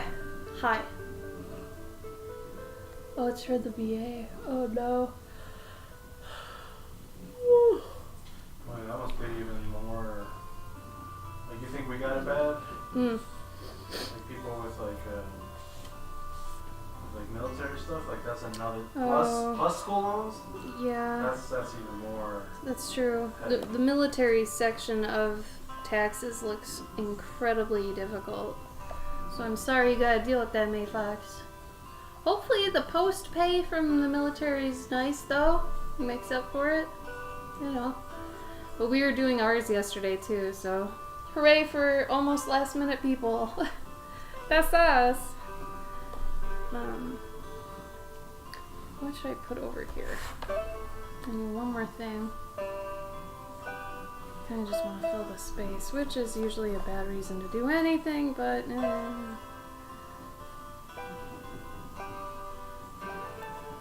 she's been eating this giant leaf she found like all day. All day. All day, all day, all day.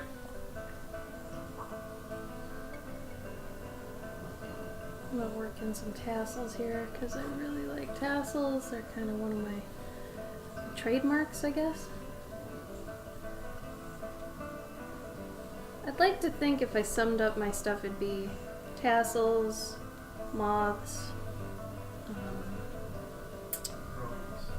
rodents, yeah. Rodent eaters.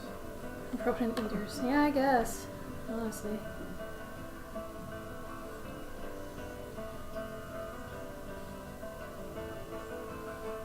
Oh, and I guess plants, because I really like adding wheat. Wheat is one of my favorite things to draw, because it's basically braided plant. Like, if I had to show you how to draw wheat, if you know how to draw a braid, then wheat's gonna be easier for you. Because wheat, basically, is this shape, right? And then I usually draw a line down the middle, right? And then I braid it, which this is my braiding method. It works really well. It's not the zigzag. Don't use the zigzag method. It's got way too much room for error. And then, It looks lazy. and it looks lazy. It always looks messy. It's really hard to keep that like way of doing it tight. I was gonna do a YouTube video about all my little shortcuts I've learned, like this braiding one. But anyway, this is basically wheat, and then you can like embellish with little plant bits and things at the bottom. I usually put these little things on the tips. They kind of have these, but they're not this plump. But I like to actually exaggerate them because they look super cute. But yeah, that's technically wheat. It does have these other little things that kind of pop up in the middle between like all the braids. So I simplify those too. But then, yeah. So that's a stalk of wheat. But yeah, I'm super into wheat. It's pretty. Hey Wiccan, how you doing? It's been a while. You'll do my art, so I appreciate the benefits. There you go. You love my wheat? Oh, thank you. That's so strange when taken out of context, but I love it. It makes me happy. Oh, a prickly pear. I could see that too. Is that one of your favorite things, James? Prickly pear?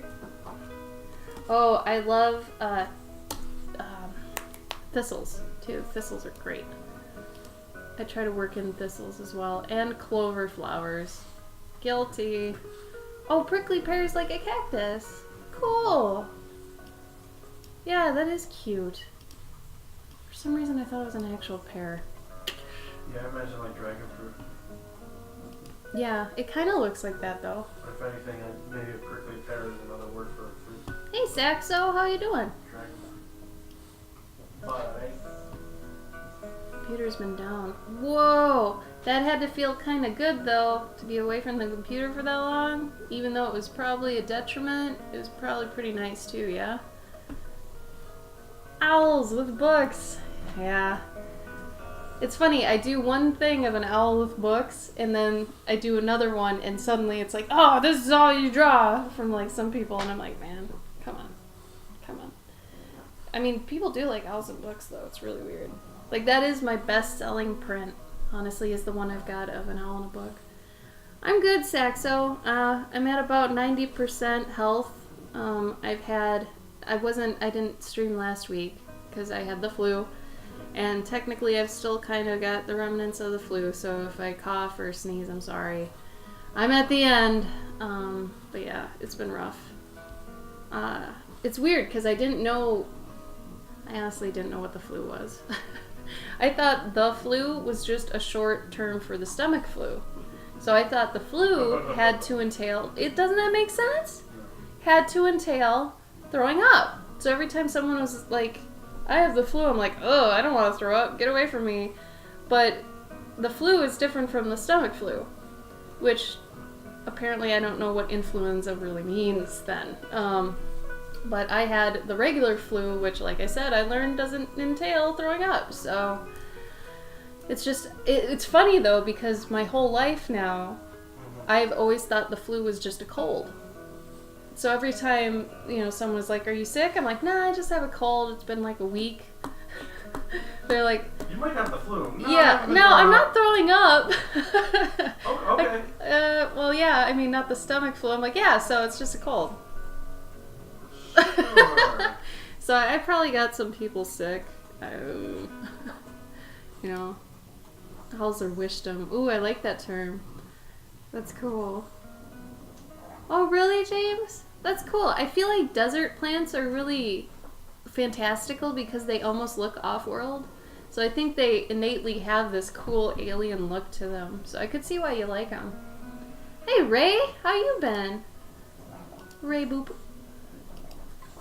Most of March, right? Like, I don't know what it is. Spring always brings in a lot of the...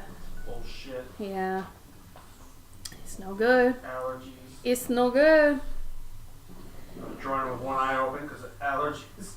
Yeah, Gabe's had allergies really bad, which is funny because he went to C2E2, a convention.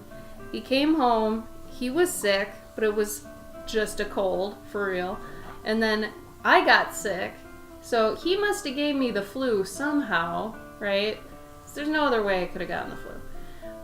So I was out of commission for like a week, and now he's got allergies super bad, so it's almost like he got hit with round 2. So it's like vengeance, I'm gonna say. Unintentional vengeance. Working on art. Good girl, Ray. Good girl. Oh, we're okay, Ray. I'm hoping, starting probably late spring, early summer, probably during Journey June, our streams are going to get longer. I'm hoping. Because usually we stream for about 3 hours on our days, which we only stream like once a week each. But during Journey June, since we usually want people to be doing their Journey June with us, I think it'd be better if we were taking up a bigger chunk of time so that more people could come in, do theirs, duck out. So hopefully around that time we'll just be having longer streams in general, taking up a bigger chunk of time. Because usually I go from about 4 to 7, so it's about another hour from now and I'll be done. But I think when we're, at our best, we're doing maybe 6 hours or something. Right? So, hope you've been good, Ray. Oh, you're licking my leg. Honey, what are you doing? Hi, baby. Hi. Yeah, I know. You don't like it when we're streaming. What is Journey June? Oh, I'm so glad you asked. So, Journey June is actually the monthly challenge that Gabe Galvasaur and I are in charge of. And we made it up after we got kind of, I'm going to say frustrated with a couple of the other monthly art challenges that we thought were one thing but ended up not being, like Adventure April. It was my fault. I thought it was something that it wasn't. I thought it was actually like every day you're combining the day before, but really it was all unrelated to the previous day and all that stuff. So Journey June, we created as more of it's probably honestly the hardest art challenge there is. And I'm not giving myself a pat on the back for that. I'm saying it is hard. So if you're an artist who eventually wants to be a storyteller, I feel like Journey June is super essential for artists to actually participate in at least once. And I'll say at least once because I feel like as an artist, a lot of us have, especially early on, say things like, I have so many characters, I have so many stories, I'm doing all these things. But if I was talking to you and you had said that to me, I'd be like, okay, can I see them? Where are your stories? And if you're like, oh, you know, they're up here, or they're half done, or blah, blah, and you have nothing to show for it, technically you don't have any stories, right? So the whole purpose of Journey June really is that Gabe and I wanted artists to actually get a story under their belt. So they either found out that they like doing it or don't like doing it. She's scared of the paper. Because it's really important to know what you like to do as well as what you don't like to do. So, you know, with all the people last year that did it, we had 37 people that actually finished the whole month, which is incredible. I only thought maybe like a couple, maybe 2 or 3 people had finished, but 37 people finished, which means there are 37 new stories in the world. So that's really cool. But there were some people that actually came back to me that didn't finish, but they were like, hey, I wanted to thank you because I thought I wanted to do stories and really I'm not feeling it. It's not something I actually want to do, so I think I'll just do illustrations or, you know, just things on their own. And I'm like, hey, that's great. That's just one more thing to whittle out so that you can actually get down to what you're concentrated and into, right? Because anytime you're spending on something you ultimately don't want to do or don't know if it's, you know, fit for you, is time that's just kind of, I'm not going to say it's wasted, but it might be just ill-placed, right? You want to find out what you want to do and then put all your time into that thing so you're not, you know, you're not wasting time on things that maybe don't work with you. So Journey June was created mainly for that purpose, for people to go through the act of telling a story. And it's called Journey June because we take the hero's journey, which if you Google hero's journey, it is the most popular formula in all of storytelling. Honestly, the Bible follows it. Star Wars, Lord of the Rings, anything where there's a hero that's like either reluctant, small time, whatever, he gets called to action. He, you know, goes through this character arc where maybe he was, you know, scared and wimpy and he, you know, learns courage and all this stuff. And I say he, but it could be anything, anyone, whatever, it doesn't matter. It could even be an environment.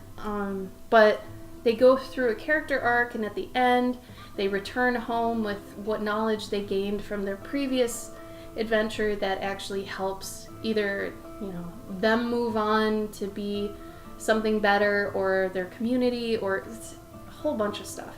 But it is like the base storytelling formula, like the template. So what we did is we took that formula, and since it is the most well-known and everybody's familiar with it in one way or another, we ended up breaking it down into days of June. So every day in June is a different part of the journey, and then the next day ties in with the previous day, and the day after that ties in, and it creates a story. So by the end of June, you have a story. Okay?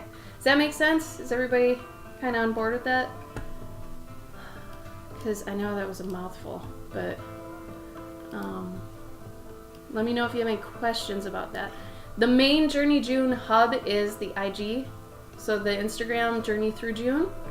Sadly, Journey June was taken. But if you want to look back at all the days, we're not going to change it too much, I don't think. There were a couple, maybe 2 days that were a little bit rocky, so we might change that. But also, if you end up wanting to partake in it, make sure you're not using anything pre-existing.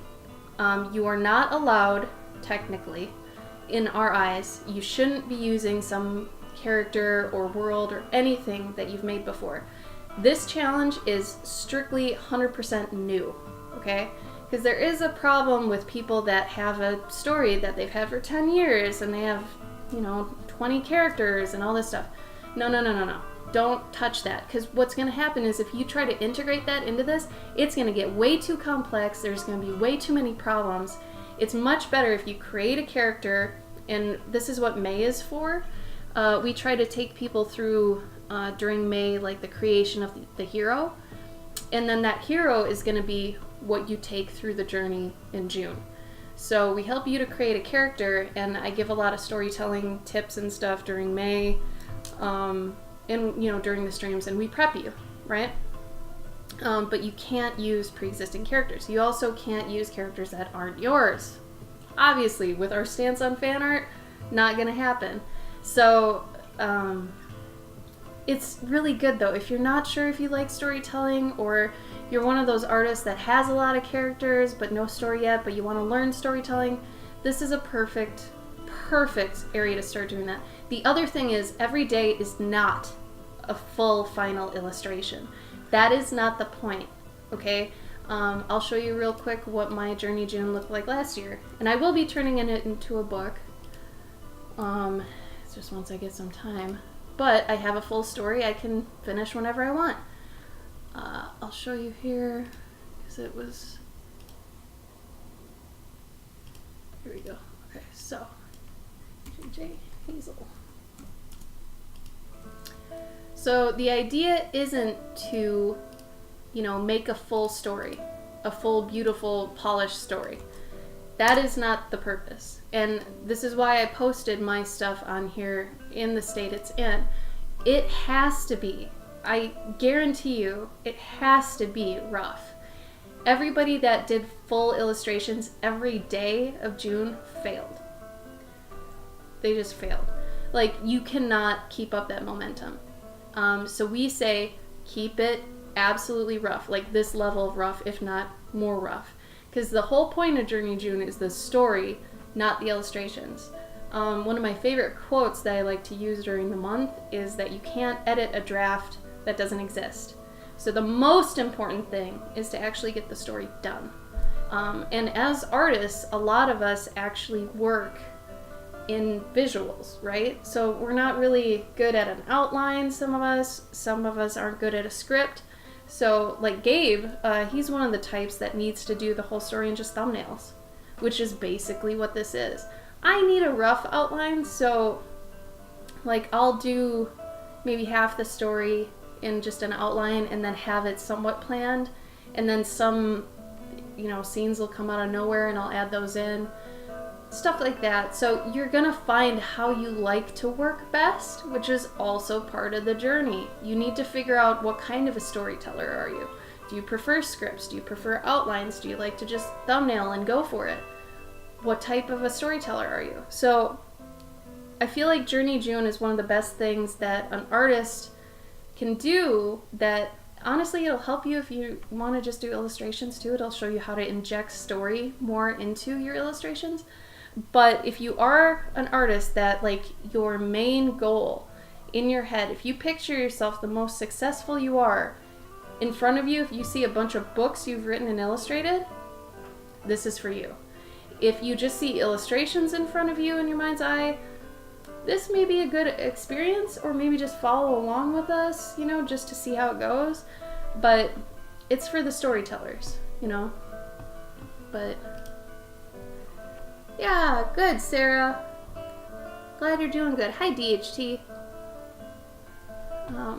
So if anybody has any questions on that, let me know. Like I said, in May, you're going to be hearing us talking a ton about it. And I think last year was incredibly successful, just in how many people we had start joining us, how many stories that were made. Incredible experiences. There were a bunch of people too that 37 finished, so 37 people actually had final stories that they could take with them, do other things to, but a few of them even fully finished them into physical products.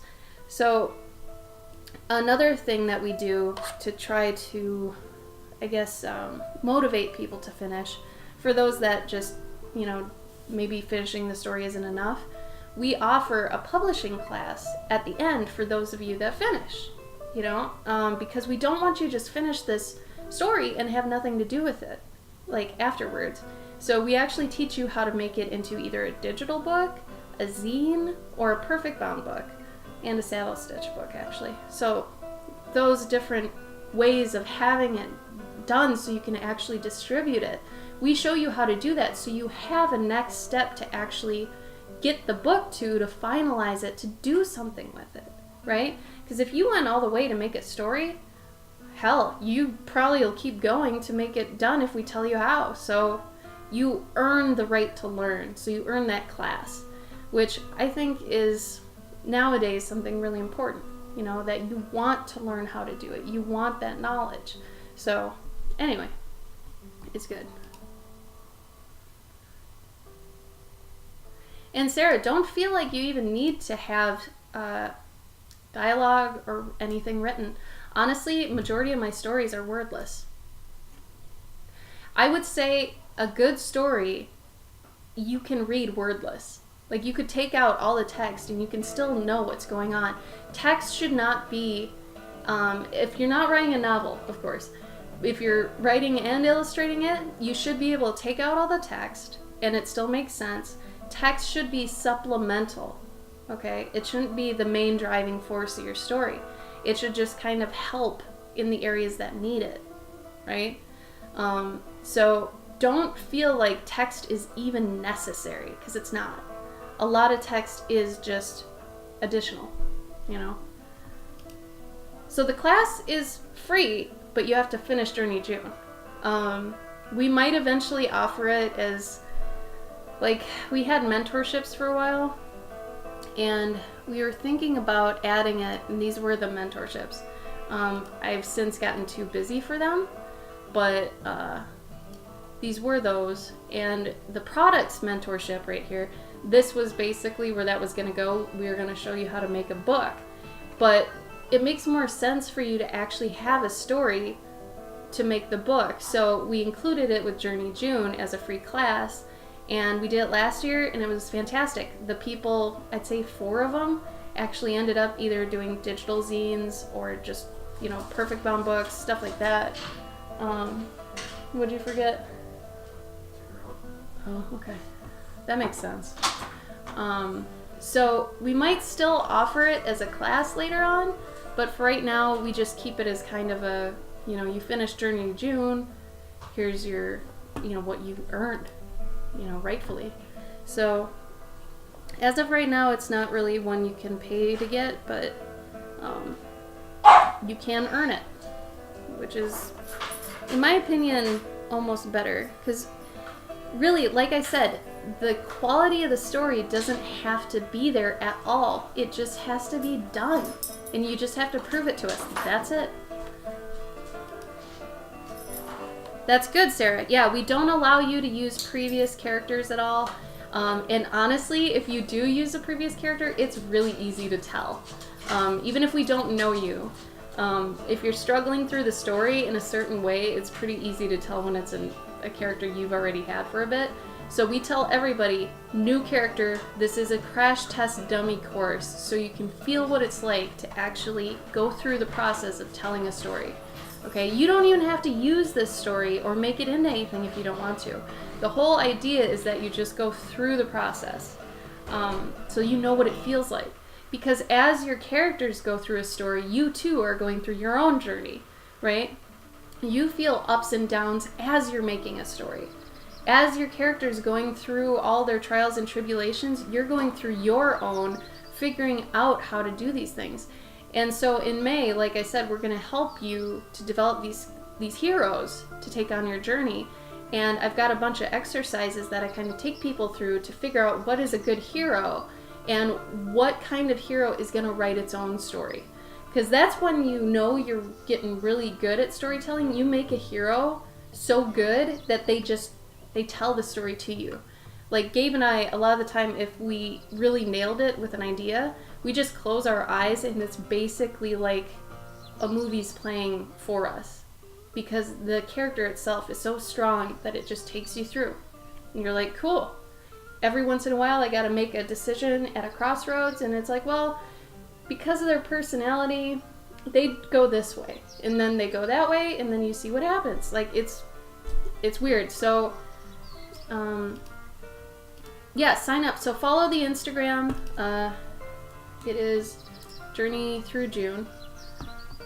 And we'll start, putting things up during that time. Starting in May, we'll start ramping up this one. And if you have any questions throughout it, Gabe and I answer them in the messages area of the Instagram or here. So like I said, throughout May and June, we're going to be helping people and saying, hey, if you haven't done your Journey June yet today, come to the stream and do it with us. Just to make sure you have a little bit of time set aside for this. And really, it should not take you much time. If nothing else, just do a thumbnail of that part of the story that day. That's it. That's all you gotta do. It's not crazy. You don't need to do full illustrations. We highly recommend you do not do full illustrations. Not at all. If you want to, Sarah, otherwise you can keep it, to yourself if you feel like, I know some people are afraid people are going to steal ideas and stuff, but if you want my feedback on it or just want to tell me, let me know. Let's see. Where was it? Oh yeah, okay.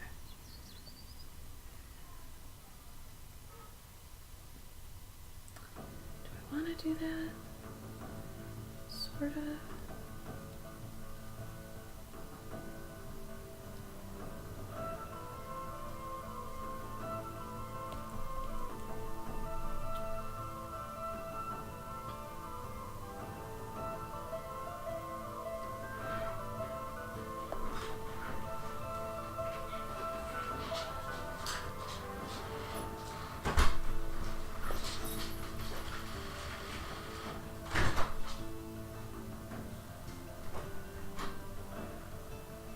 Yeah, Sarah, if you've got a what if question, let me know. Hi again, DHT. I said hi to you before. You're here. I know. Thanks, Ray. I'm gonna turn this.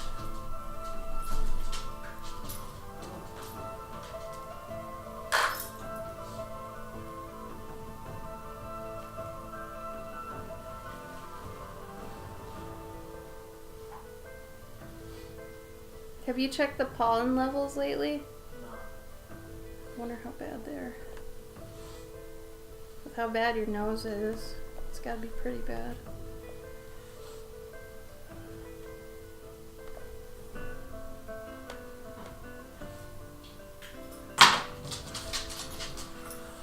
Well, DHT, how many drafts of it did you do in the first place? Because if you haven't had any drafts of your comic at all, having nagging thoughts of rewriting it is good.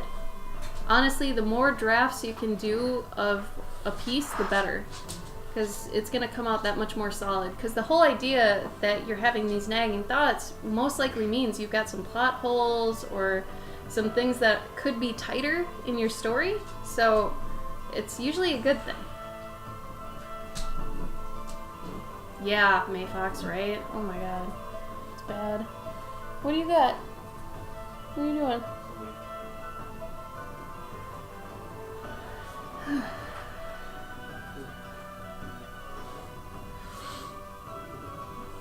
You guys not going in there? Huh? Are you not gonna go in there? Huh? It's fine right now. Okay.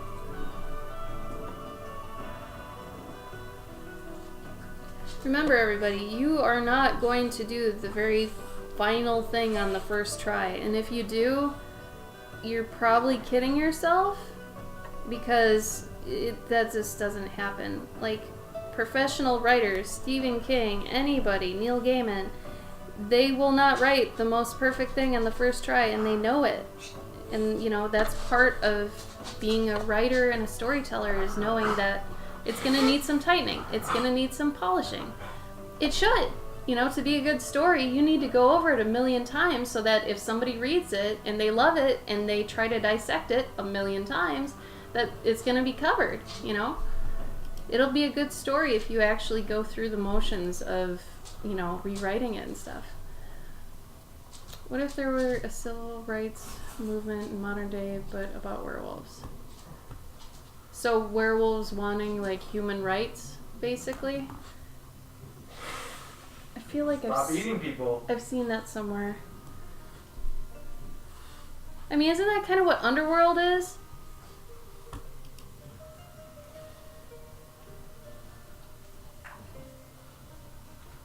More than twice, DHT?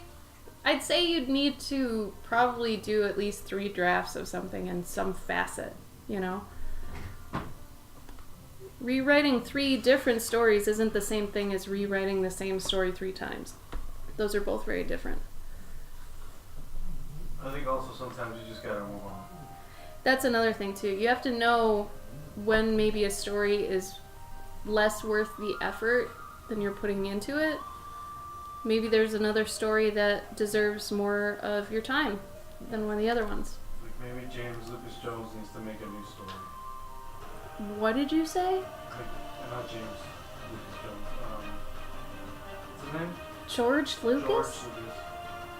I mean, he sold Star Wars a long time ago. That's what I'm saying is like, 'cause it kept coming out with like, you know, like new issues, new director's cuts of Star Wars.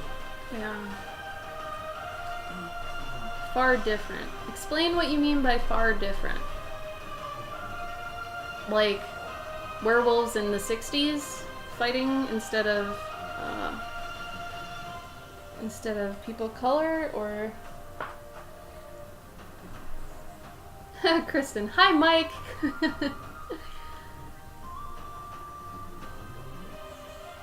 Yeah, that's pretty good, DHD. At least 3. At least. I'd say.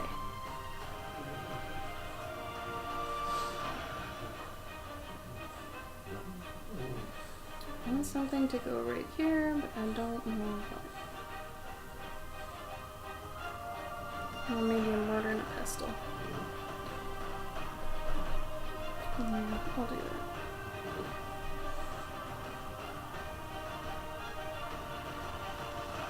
Oh wait, does that mean Shaladron's home? Has he been home for a while? Yeah. Okay.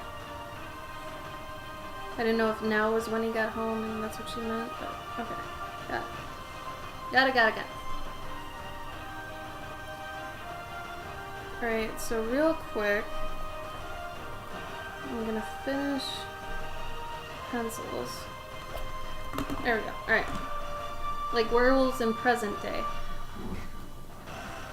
I feel like we don't need a civil rights movement as badly as we did in the 60s. Yeah, it still exists, and yeah, there's still inequality, but I mean, how are you relating it completely to civil rights now, or just loosely kind of? I'm a little confused on how far you want to go with that. Do you have a 0.5 micron?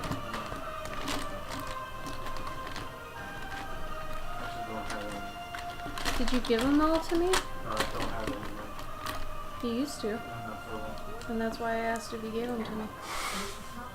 Hey, Guava! Oh, How you doing, buddy? Aw, Kristen. You get sub-shrub nub rubs. 4 of them. Ready? Make a wish. 1, 2, 3, 4. 4. There you go. Thank you, Kristen. I appreciate that. What type of lead do I use? Okay. So I'm gonna get mean. Unless you are a graphite artist strictly and you know your way around lead, you do not need any lead that is under a 0.7 millimeter. And I would say it doesn't need to be anything special.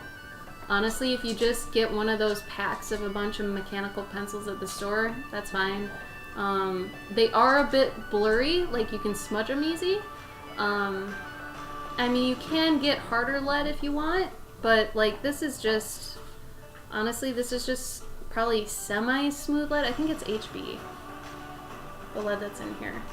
yeah. Which is like, or is it 2B? It's 2B. It feels like it's pretty middle of the road, where it's a little bit soft, a little bit dark. But really, like, if you're just screwing around, I would say stay above 0.7 though, because what that's going to do is it's going to make it so you don't spend all your time in details, right? It depends on where you're going next with the pencil. Like, are you going to turn it into a watercolor? Are you going to ink and color it, you know, with inks? If so, then you don't even really need much pencil, right? Because you're going to ink it. So it's just a loose outline. It's going to keep you from going really, really detailed too quickly. I found with people that have smaller lead that are kind of not too experienced with art yet, they'll start doing the eye, you know, and they'll start really small like this, and they'll get to the nose. They won't do broad areas and like planning with the pencil first, because you're supposed to do it like a sculptor. You're supposed to go general to specific, right? You're supposed to chop away the block until you get the form, then refine, then refine, then refine, right? Same thing with the pencil. You can't just go straight in to a block of marble and be sculpting the eye, right? No, you need to chip away at it, which means you need the general stuff. So if you've got like a 0.2 size lead, you're gonna be thinking you need to go really detailed too quickly. So I always have a really big lead, 0.9 or bigger, and that keeps me loose. It keeps gestures and life into my pieces, because if you go detailed before you go generic, your stuff is going to be super rigid, there's going to be no life to it, and you're going to most likely give up on it sooner. So I highly recommend not even thinking too much about it. Just get a pencil and go. Just make sure it's not too small. Art classes, awesome, Guava. How's it been? Yeah, because like I said, I'd go by this rule. Unless you start knowing when you're going to need different leads, which means you're getting really into graphite, you won't need different leads. You will know when you need them. That's kind of how I think about it. So like for this, since I knew I was going into, you know, inks, I don't really care about what pencil I use, you know? So I think that's important, especially for beginning artists. You really don't want to be held up too soon by, you know, where a piece is going. You really want to just get it down as quick as you can, as, you know, broad as you can. Get the idea there, and then you can refine it, you know. And that's also what thumbnails are for. So before you even go to your final piece, make sure you make a couple thumbnails, right? And I'm getting to the point where I maybe need one or two, and I'm kind of there because I have a couple in mind, but you can do as many as you want. Explore different camera angles, you know, figure out what works best for the mood, what's in the piece, what do you want to showcase, all that kind of stuff. Thumbnails are, you know, necessary. I'd say at almost all times, really. But yeah. Good question though, Alice. Really good question. That's one I like to remind people of, because I feel like too many people get caught up in the details too quick, and that'll really hurt your piece. Is she still eating a leaf? Mm-hmm. Wow. My dog is having a field day with just a leaf. It's adorable.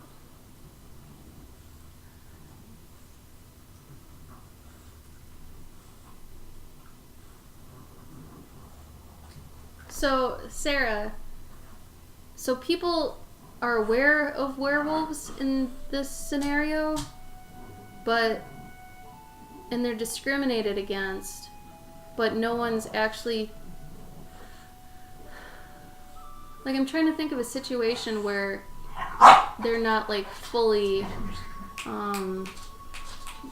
discriminated, aka hunted. You know, in what world are they kind of discriminated against but not sought to be killed? You know? Like, are there vampires too? Because I feel like in a world that's got just werewolves, that's a little bit harder to believe, but if they've got, like, other monstrous entities, then, you know, it'll be better. Sorry, our pup is loud.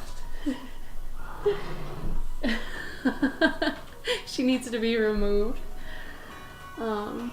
Good teachers are a good thing. Have they been in the industry for a while, Guava? A little too fine art. Sometimes, though, it's good to have those classes because that'll show you how much you don't want to be in fine art. At least that's what they did for me. And then I had to be reminded years later when I went to Spectrum that it was like, this is too heavy for me. I want something lighter than this. But it's good to have those kind of classes, though, because that's going to help you find what kind of art you feel you fit into, you know? Alright. I think we're at the point of inking. So I'm going to actually start... Here's what I like to do, and this is a little backwards, but I like to put in thicker outlines later after I've put in the thin ones, because some new things might evolve in the piece that I didn't previously pencil out. So when it comes to inks, I actually start smaller, which is totally different from the pencil thing. So the whole piece is here, all the odds and ends are figured out, so there's no questions about anything. So it's a totally different approach than penciling. Penciling is way different. Like I said, it's very important you stay loose and rough with, you know, the penciling, or else your piece is gonna hurt. It's gonna suffer. But, like what I'm doing right now, I might have added this with a pen, and I have this problem, and this is also part of being, you know, a professional artist, is knowing your shortcomings before they can kind of ruin things. So I know I have a problem of not switching out my tools, including painting. Like, I have a problem switching out bigger brushes for smaller ones and things like that. So I'm anticipating that by using the smaller one first, because if I use the big one first, I know personally I'm going to do everything in the big one. If I do the smaller one first, I can do everything in the small and then add line weight after where I think it's necessary. So that's one of those things. Knowing how you work is extremely important. And there are other things too that I do badly that I've anticipated now and work to remedy. It's not that I'm a bad artist, I just had bad habits that sometimes take years to kill. Example, other than the one I just told you, is I'll draw things too low in a composition. And I know that, so usually when I start, and I start where the head is, I'll put it higher in the piece, knowing that I usually go too low. So that's one of those things where it's like, if you know you do this, try to accommodate for it, you know? That's fantastic, Guava. That means that that is like working knowledge. As they go, if they figure something out, they're going to share it with you. That's pretty cool. I actually appreciate that. What I hated was when teachers I had were immediately hired to be teachers right out of school.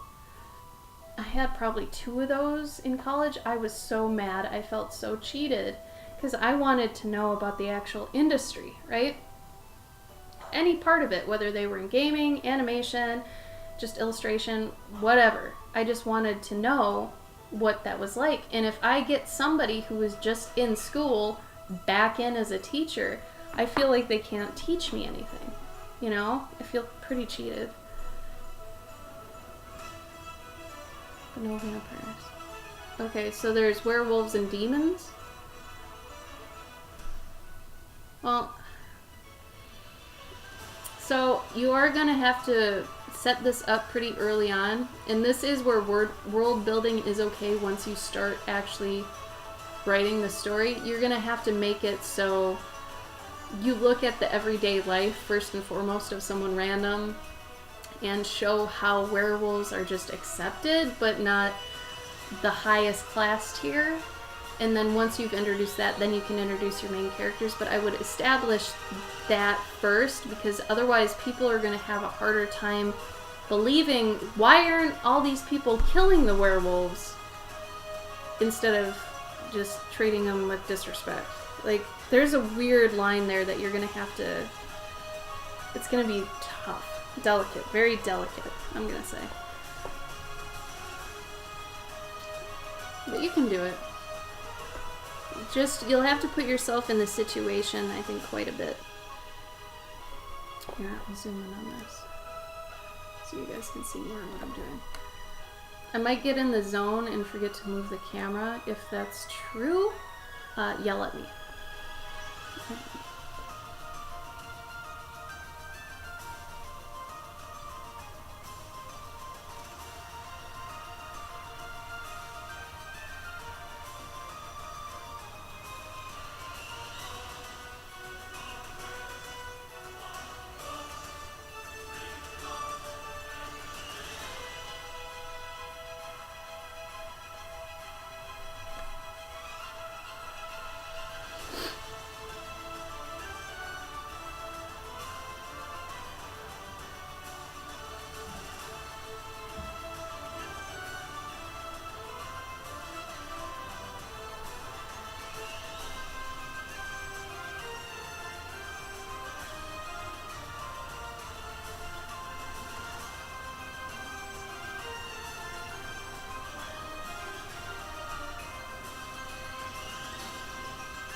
Oh yeah, Kristen, are you still here?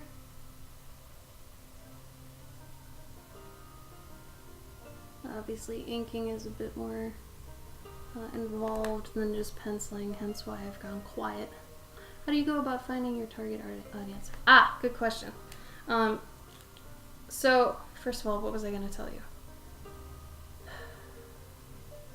Shit. Oh, your commission. I said mid-April, so within the next 2 weeks or so, I'm hoping to do it. And I'll send that and your bird lady. Just want to tell you that. Okay. How do you go about finding your target audience? First of all, it takes time, which sucks. It's a longer grind, and it's a little bit more difficult because it's going to depend on if you do shows or not, if you do online only. With Twitch, it's interesting too because I feel like that audience is different than an audience that I get at a convention. So with you, since you're doing online and convention sales, I think after you've done enough shows, and over a couple years, at least 2, you'll be able to kind of start seeing a pattern. And you have to be aware of it, you know. And sometimes it's funny when we go, all of us as friends, we end up making jokes about, oh, I always get these kinds of people, or I always get these, and that's, yeah, you bring it up in conversation kind of casually, but it's a good indicator that you're noticing it, you know. So, you know, for a while for me it was like older ladies, like it was like grandmas and stuff, but that was early on when I was just doing certain cons. But now that I've done more of a breadth of cons, and Instagram has this area, if you are serious about becoming a freelance artist and all this stuff, you have to basically change your Instagram into being a business Instagram, which means you get more analytics and such, which does help. As stupid as it is, it does help. So if you go, and I'll show you where, once you've made it into a business profile, if you go here and you go to Insights, okay, this is also going to help you at least with your online audience and knowing them better. You can go to Audience, literally Audience. Oh wow, I have 666 followers, that's crazy. It tells you locations, it tells you age range, okay, so 25 to 34, and mainly women. But I'm still pretty impressed. I've got almost an equal split. That's kind of impressive to me. I honestly thought my stuff would bring a lot more women, like, I thought it'd be up here. maybe over 75%, but this is cool. And then it tells you some info on followers, but like I said, don't get too caught up in that because that can be a downward spiral. But this is basically what you need to know, because once you figure out a solid guess of this, you can start catering a bit more, which sounds bad, but it's also just a marketing tactic, honestly. So once you figure out your audience, you can, go more towards your audience. And then at conventions, when you're talking to people or overhearing people, you might hear them say, oh, this reminds me of this, or, oh, this is great because I like this, so this is very much like that. So when you hear these things, if your heart agrees with what they're saying and you think it's a good idea, you can kind of incorporate elements from those other things into it. So, here's an example. Okay, so this is a perfect example, actually. My owl with the books that I already have. Some of you are familiar with it, some aren't. I already have a print of an owl that's just a normal owl. It's not like this kind of owl. And he's sitting with a bunch of books, a book in front of him, and he's got like writing utensils that allude to him writing, not actually writing, right? I've had a lot of people say that like it's my bestseller across the board, so that tells me people like that. So the fact I started doing this without even realizing that is a good thing. That means that I enjoy doing it, which is number one importance, but also people also enjoy it. And that seems to be the hardest thing to find. A lot of artists aren't very true to themselves, and they do what's popular, or they do what's in. And I don't even necessarily mean fan art, I mean trends. Like succulents. Right now succulents are still in, so there's a lot of art of succulents, or like textile, 3D art of succulents, stuff like that, And if that aligns to you and your style, lucky you. You're still being true to yourself, but you're also contributing to the trend, right? My problem is a lot of the things I do are outside of trends. So that's why I'm not usually on the high end of getting followers or popularity, and I'm okay with that because I'm still staying true to me. I like doing Beatrix Potter type animals and outfits, but not furries. I'm not into furries. Very fine line. And doing like, mythical things and stuff like that, but that's not usually what's popular. So you may not be doing what's popular, but as long as you're doing what's important to you, that's what matters. So if you find out your demographic and what they like, and they suggest things to you, and if you're like, yeah, that sounds pretty fun, do it. But if you're like, I don't want to do that, but it's Salvo, don't do it, because it's going to end up like crap if you force yourself to do something you don't want to do. That's not what art's about. You're not supposed to be forcing yourself to do what you don't want to do. Art is about you expressing you and people reacting to it, right? Good or bad. Doesn't matter. That's not part of it. Art is you creating, them reacting. So, it's good to know your audience, like I said. So just take note of it, but still be doing what you want to do. Yes! Okay, so I've noticed that now, digging more into these folk dolls and stuff, Kristen, that, yes, another one I ordered from, Polish. So that area seems to be heavily into, like, handmade dolls. That's fantastic. So if you know that, you could cater more to that. So what I would do then is if you ever do, like, let's say you get, you make a new doll, right? And maybe you include, like, some Russian dress almost, or maybe some patterns, right? Or at least some sort of that style, right? What I would do then is when you actually do like a promotion and you make a promoted post, what you can do, and I'll just go through the motions here. Yeah, sure. And it says select target audience. This is important. Now you know your audience. So what you can do is location, put Russia. Okay? So when you actually, put it in, let's say, yeah, Moscow, sure. then, wow, 11 million.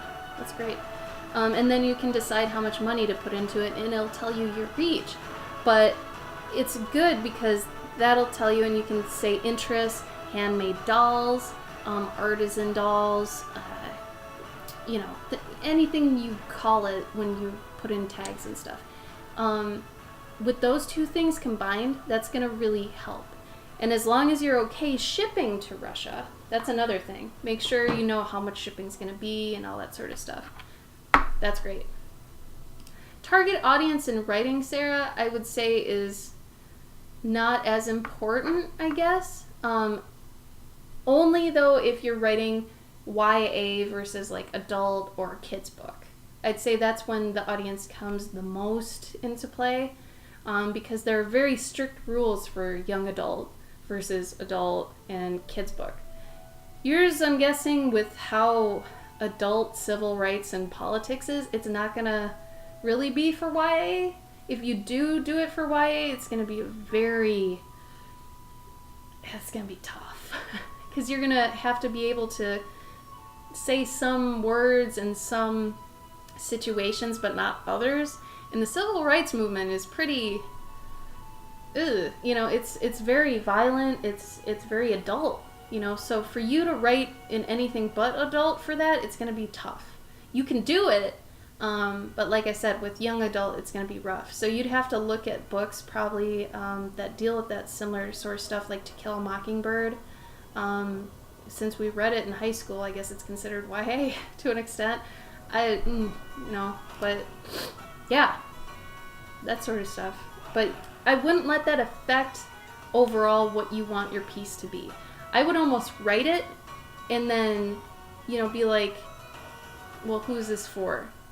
Because if you try to take it and fit it into one of these molds, and if it doesn't want to be young adult and it wants to be that brutal piece, let it be that. Have it what it's meant to be, because otherwise it's not going to be what it should be, and people will feel that. People know when you force art, whether it's writing or visual. I think deep down they know. And I can sense it with my prints too. When certain prints don't do well, I'm like, I know why you're not doing well. I know why, So things like that, I think it's important. Honestly, it's important to just be aware of all the things you're doing and why you're doing them. Whether it's art or real life, know your intentions. If it's to just make money and it's not really about the piece itself or making you happy, it's probably going to not do so well over time, There you go, Sarah. You got it.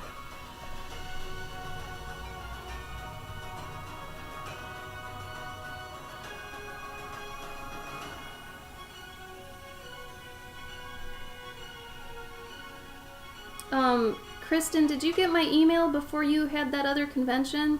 I tried to get it to you before, and then you must have got busy, because we didn't get to talk about it, but did it help at all, I hope?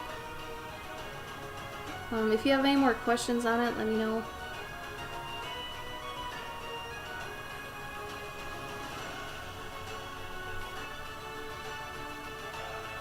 Oh, good. Hey, Daniel. How you doing, buddy? Oh, it's this Saturday. I thought it was last weekend. Okay, so we're still good. Yeah, if you end up having more questions on what I had mentioned, let me know. Because I know I gave you basically a novel to read. How you been, Daniel?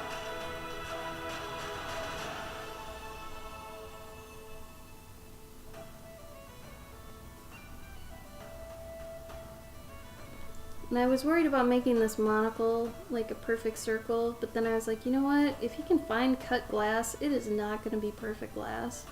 So that's one of those design things, like, be realistic with yourself sometimes. When you're putting a lot of pressure on yourself, be like, you know what? Does that need that? Because I highly doubt it.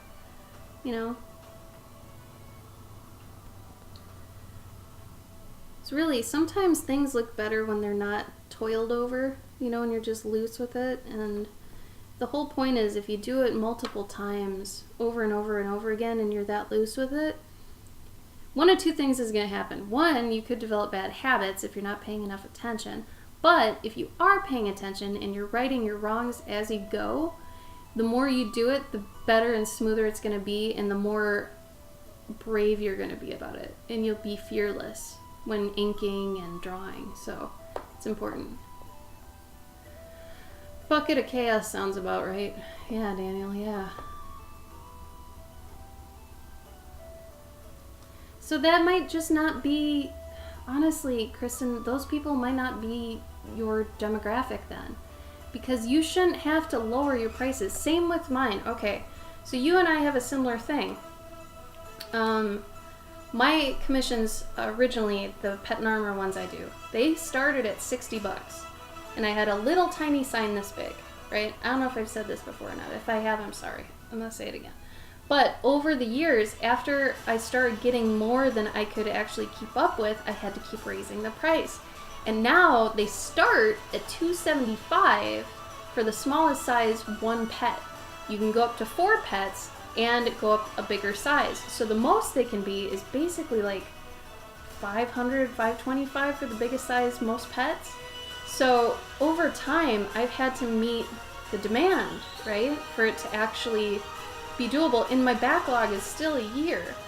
But I will get people that verbally tell me in front of the booth, and I have a big sign now, you've seen it, 2x3, right? And it says $275, big letters. And I'll get people that just see that and be like, that's way too expensive. And it's like, well, it's not for them. And that's okay. Because I do fine with the other people that realize it's worth and that that's what they want. They're my demographic. So you're just probably not in the right spot for that because your prices are more than fair. I've seen them.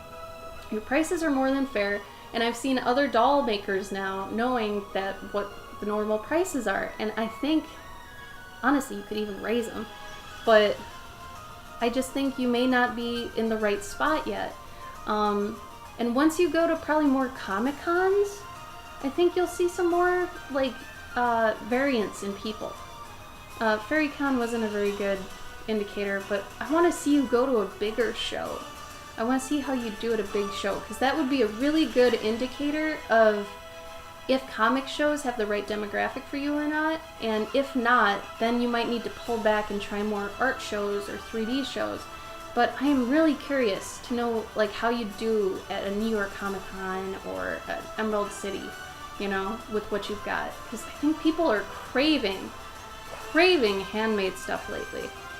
With how much I know they're buying original art, pencil art, handmade stuff, like, people love it, you know? It's that one thing where their phone can't provide them that. The internet can't give them that feeling of walking up to someone who made something tangible like you do, and appreciating it, knowing this person birthed this thing, you know?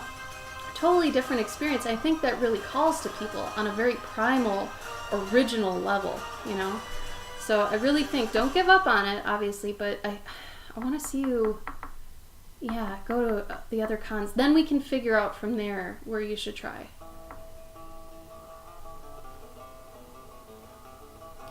I've been okay, Daniel. I'm at about 90% right now, getting over the flu. So I've been out of commission for like a week. I took a 4-hour nap one day, which felt like the biggest waste of time. But it was necessary because I've never really passed out from being tired before, but I did with that and one time with mono. And those are the only 2 times I can think of it. So I must have really needed the rest, so.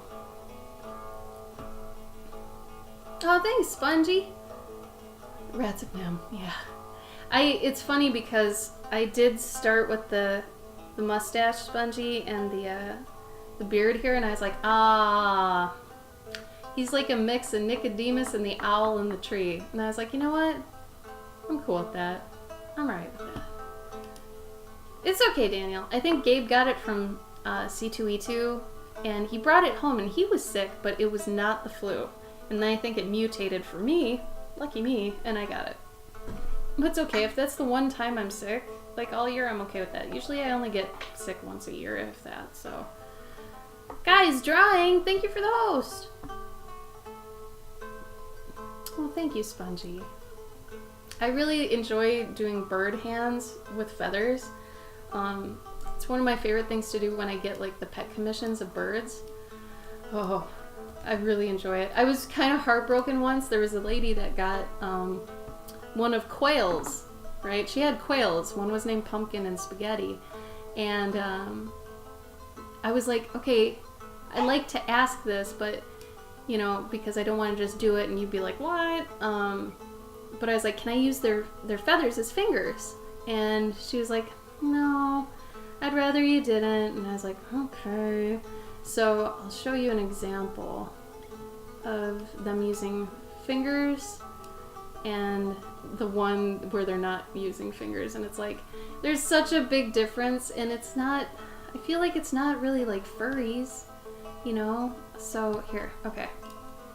So this is the one where she didn't want them to have hands. And I was like, okay.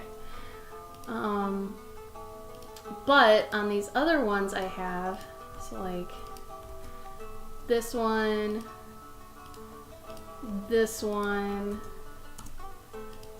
and this one, they're all using their feathers as fingers. And look how much more it adds just to be okay with that. You know, like it still looks like it's part of their wings, right? So when I figured that out, I was really happy with it because it didn't look too weird, you know? And like I said, I was happy with that. But some people just don't want to make that leap, and honestly, I probably shouldn't even asked her. I probably should have just done it like I did the other ones. But I wanted to make sure. A Thulu looking owl. Oh, I wouldn't even thought of that. A lot of owls do have some feathers going on here. So I'm just having longer hair-like feathers in some areas. Ooh, that was a good line.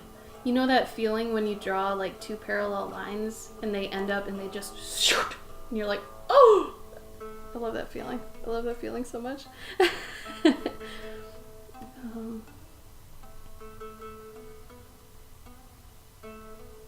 It's like they magnet to each other and it's perfect, and oh my god, live for it. And it's weird because sometimes I feel like there are some days, and this is part of knowing yourself as an artist, where you'll be really good at doing slow lines and just, you know, but there are other days where you're just like not even, you like your hands like this and you're like, shit, what am I gonna do? So you have to draw fast lines. I feel like knowing what kind of a day it is part of that. So the fact I'm going slower with the lines, it's working out.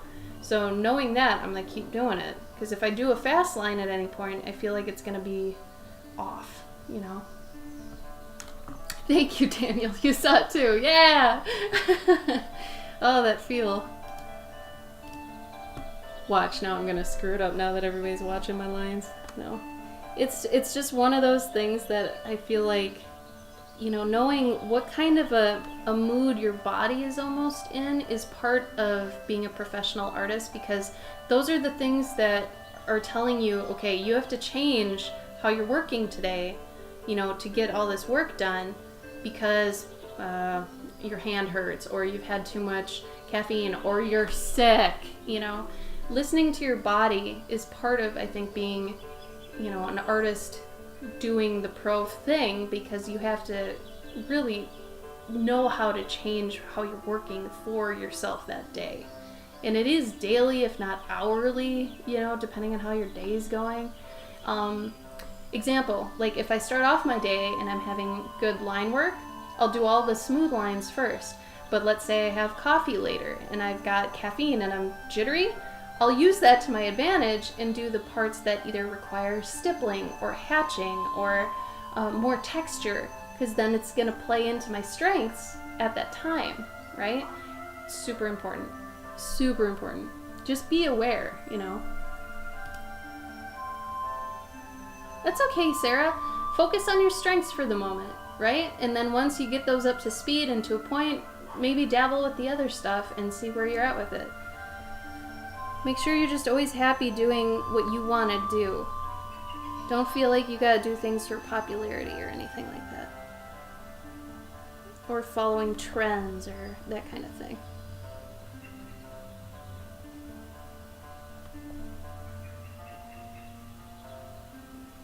Let's see, that one I wasn't paying attention really. Damn.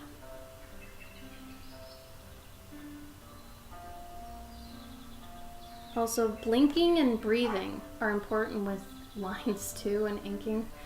You learn that eventually. It's crazy.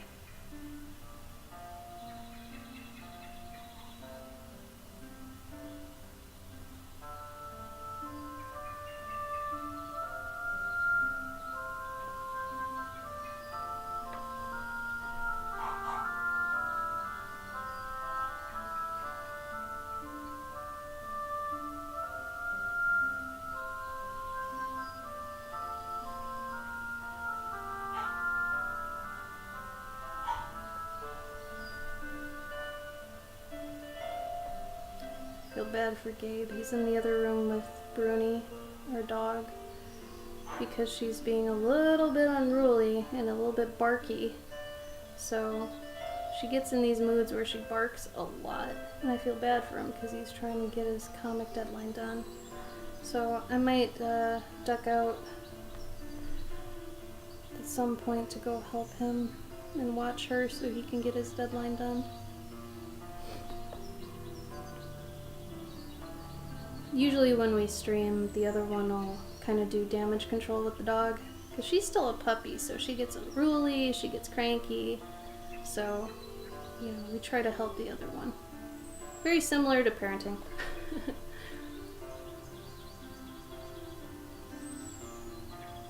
No, that's fine, Sarah. I'm not saying you in particular, I'm just saying people as a whole. Like, for all of you, don't play into what's popular, do what makes you happy. Now you can't stop thinking about blinking, Violin. It's hard, you know, because it plays into it. Like, if you blink while inking, like, I've done it a million times, like, your pen can just go crazy. It's like, okay, guess that's happening now.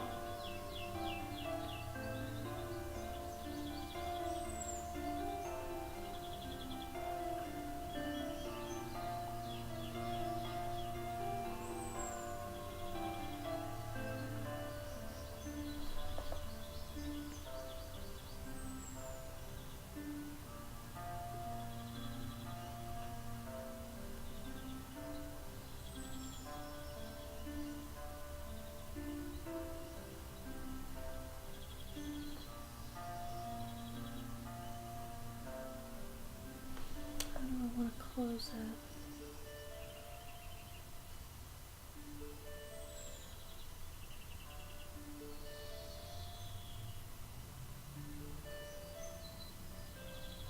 And at any time I draw a bird of any kind, I like to work in different kinds of feathers. So like feathers that are like plume feathers, the straight kind of feathers. I think having that variety is really fun. I think that's part of the reason people like birds so much. They like all the different variants that they come with. It was kind of cute today. Gabe didn't realize, like, we had some finches that were on our bird feeder, and like, oh, the finches are here. And then we have a little monogamous cardinal couple that comes by. And I know it's them because one of them's missing all the feathers on the top of his head. I call him Scully because you can basically see his skull. I'm like, oh, Scully's here with his girlfriend. And Gabe's like, no, it's just him. The rest are finches. And I was like, no, that's a cardinal. And he's like, the one with the orange beak? That's a finch. I was like, no, that's a lady cardinal. They're not as pretty colored as the male ones, similar to peacocks. Lady peacocks are not as pretty as the male peacocks. Very similar to a lot of things in nature. Usually the males are a lot more pretty so they can actually woo the females, right? So he actually looked it up because he didn't believe me. I was like, come on. Hi Dosakis 18 pack. What's up? How you doing? What's everybody up to right now?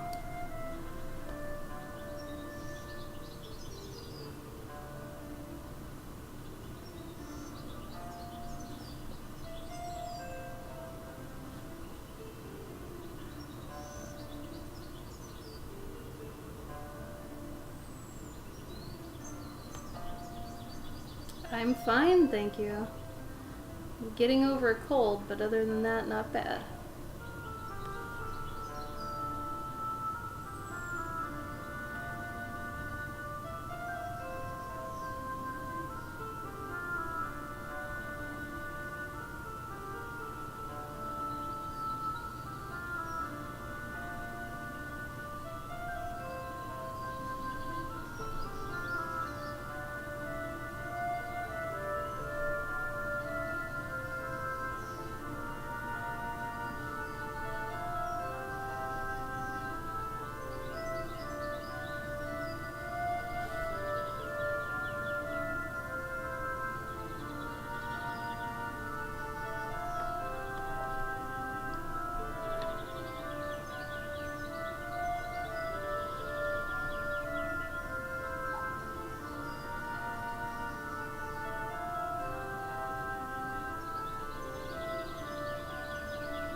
I'm wearing this glove because I have a tendency to have some sweaty hands, to be honest. So, another reason knowing yourself is good, so you don't ruin your art with your sweaty hands.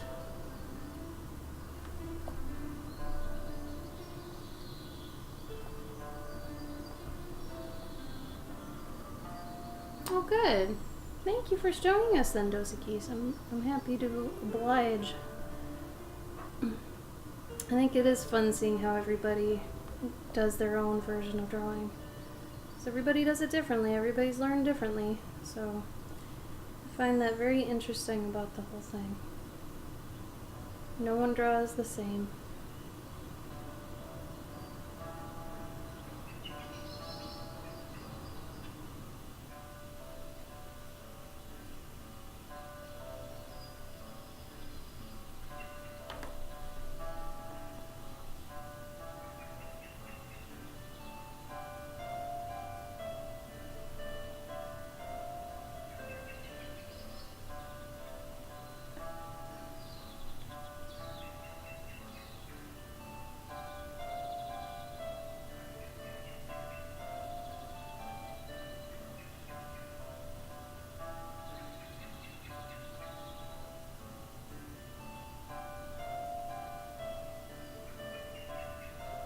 I like to think that he made this out of pebbles and bones.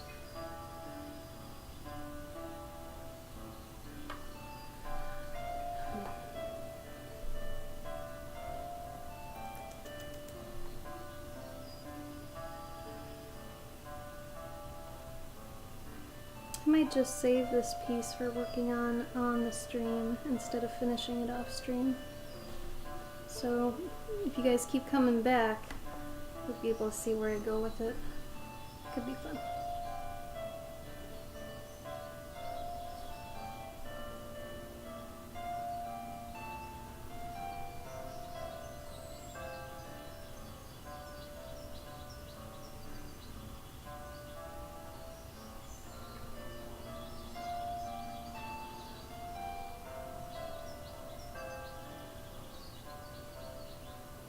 Trying to figure out if it's raining.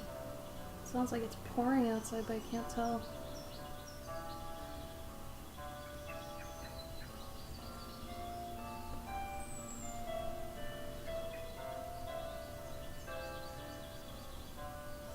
Anybody see any good movies lately? Or TV shows? I've been watching Sabrina, the new one. Really enjoying it. It's very cute, well written. Kind of reminds me of just when Supernatural started. Just that nice kind of family dose of Supernatural, not too scary, just the right amount. I like it.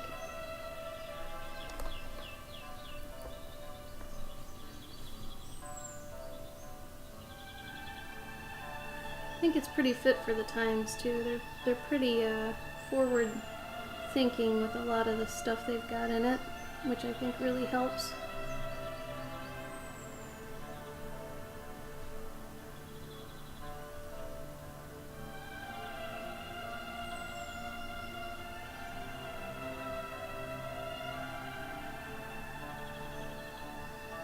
Maybe it's just black.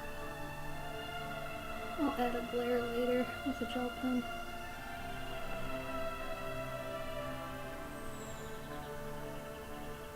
Kind of just wanted these empty eyes. I didn't want owl eyes. And like I said earlier to the people who've been here, I wanted to synthesize a couple different kinds of owls, so this is not just one kind of owl. I wanted to make sure I had a few different types in here.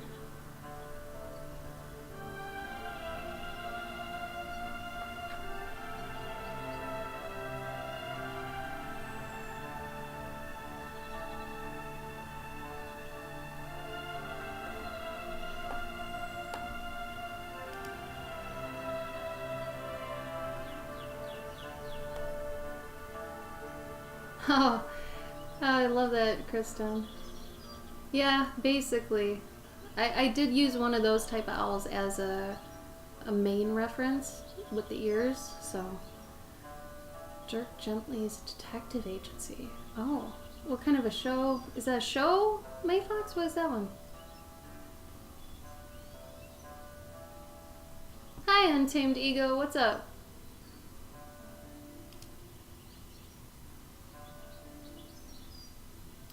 What's the graphic novel, Sarah?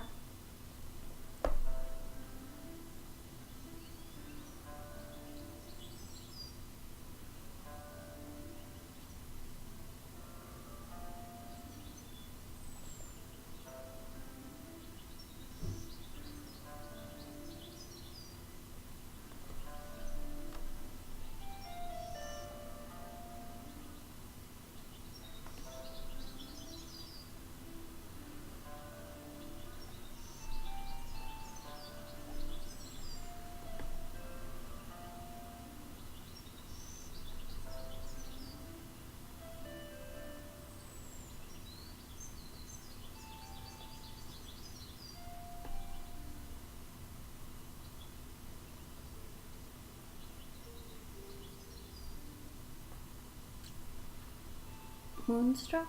Oh. Oh, really, Mayfox? I haven't even heard of that. That's crazy. It sounds like it would be a kind of a, what's it called? A crime show, which I am not into crime shows. I'm so sorry. But I cannot watch like NCIS or I can't even think of all those. SVU, whatever, CSI, I can't do those. They're not for me. I've also been really enjoying Superstore. Very good commentary on, well, basically retail. So if any of you are into retail, you ever work retail, you might want to check out Superstore because it's pretty on point. Like with the crazy customers, the stupid questions you get, it's pretty good. It's funny too, the characters are lovable. Kind of reminds me of a newer, like, The Office or Parks and Rec, kind of. Bye, Dosikis. Thank you for the follow. Oh, I got you, Mayfox. Okay. Yeah, Moonstruck is a film with Cher in it. I know the movie. I didn't know there was a novel, a graphic novel.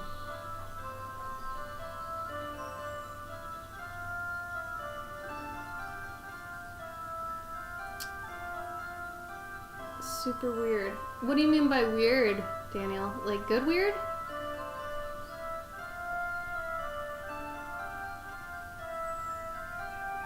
Or like, can you name another show or something that's got the type of weird you're talking about?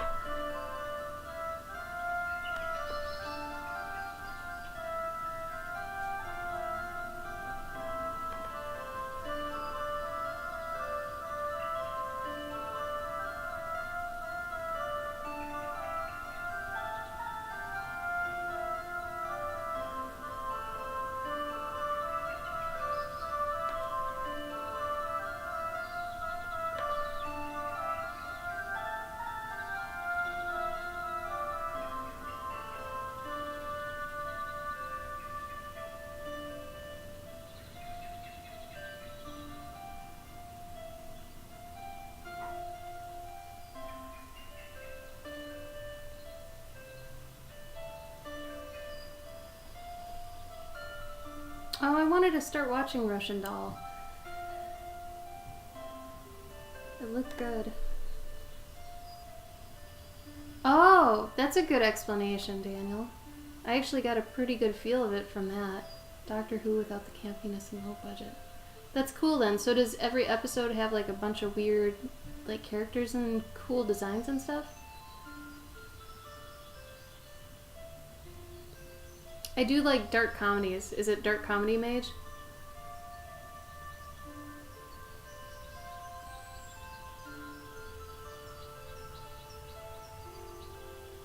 Oh, what have we been into lately? Like I said, I've been watching Sabrina, Superstore, love Superstore. Letterkenny is great.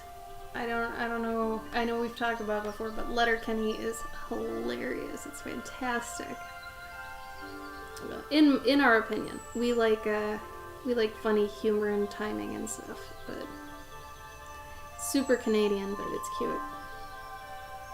I really liked it. I'm still trying to watch Fresh Off the Boat. After the first few seasons, it kind of went off the rails.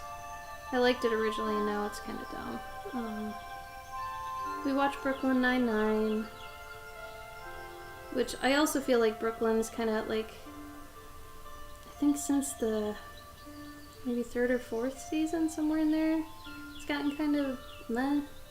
Still good, but it's like, I don't know, it's not as punchy, I guess. But still enjoyable, by far.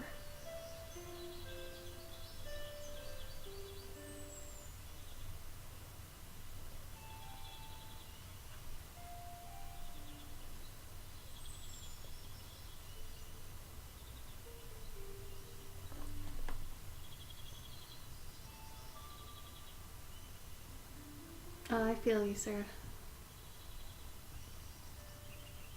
So maybe Gabe will like it, Daniel. Because he used to like Doctor Who, and he likes a lot of that stuff. Unplayed games. Nice, Mage. Cool, cool.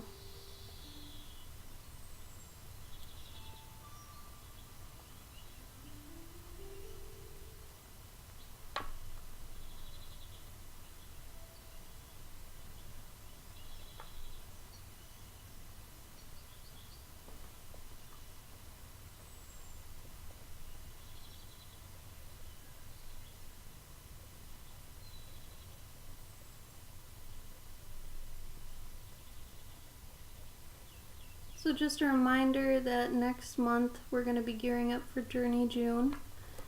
And for those that don't know what it is, here's a link. I suggest checking out the Instagram more than anything. It should explain it pretty good. But if anyone has any questions on it, let me know. But it is a storytelling challenge geared towards artists who want to be storytellers. So...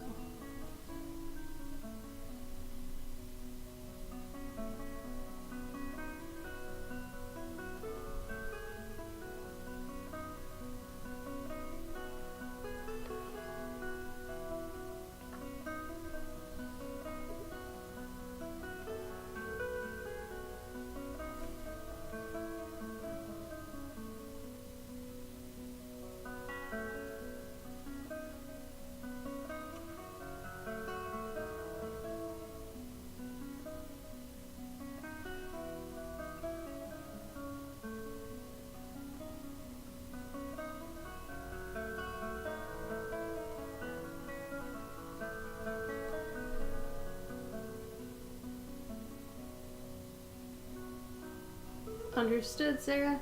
Sounds fine. Oh, really, May Fox? Okay. Dirk Gently. And it's on Hulu. I'll try to remind Gabe.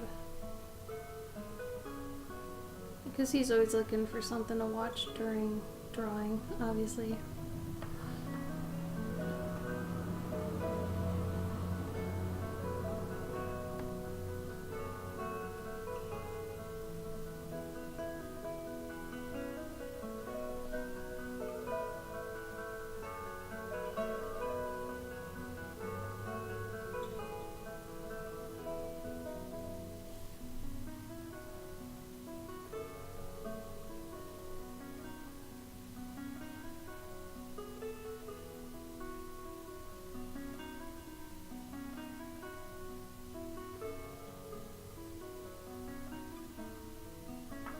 Alright, I'm probably going to be ending, let's say 5 minutes.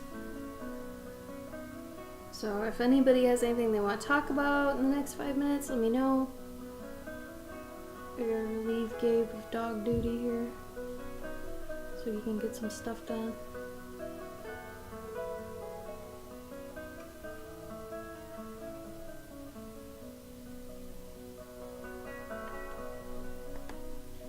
Like right now my hand's starting to get a little shaky, so I'm trying to use that to my advantage.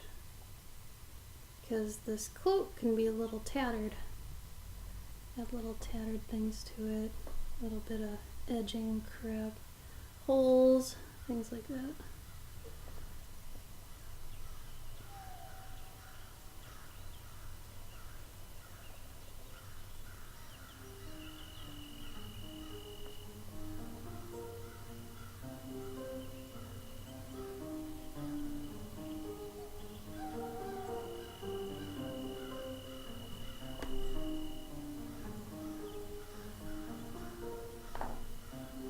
You too, Sarah. Thank you. Oh, good, Violin. I'm glad to hear it. Thank you for coming. I appreciate it. Yeah, if you have any questions on anything, let us know. You know, we're in the Discord. We try to help when we can.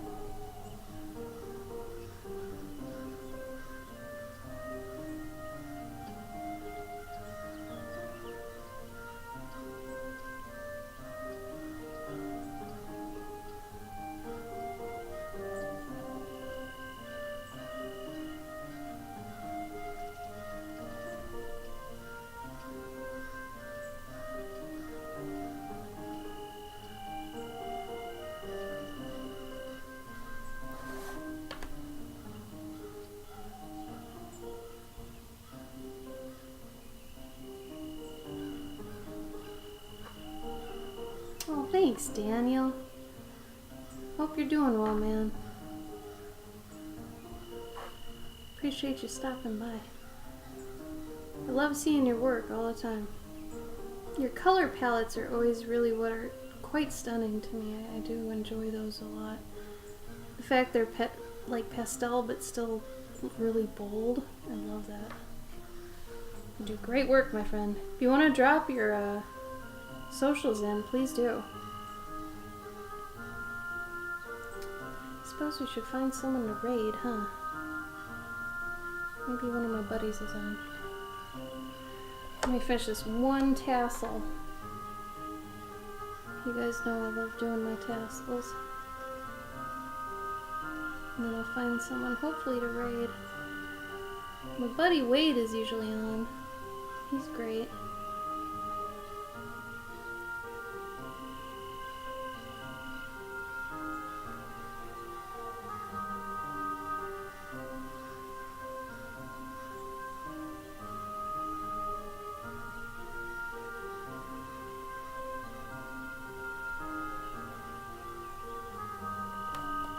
There we go. Okay. Let us see, let us see, let us see. Oh, good. I'm glad. Violin, that's great. Thank you.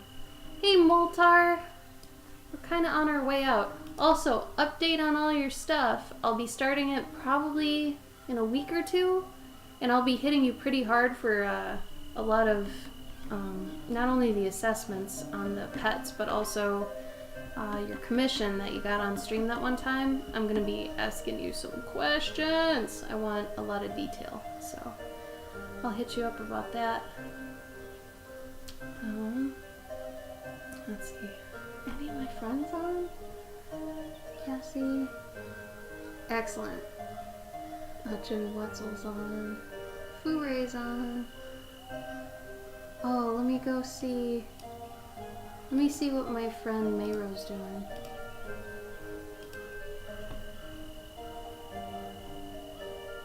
Is she drawing?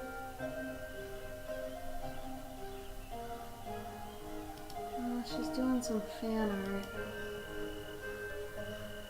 Not into that. She usually draws the original characters. Okay, let's go see how Furay's doing. Oh wait, Spongie's on. Oh wait.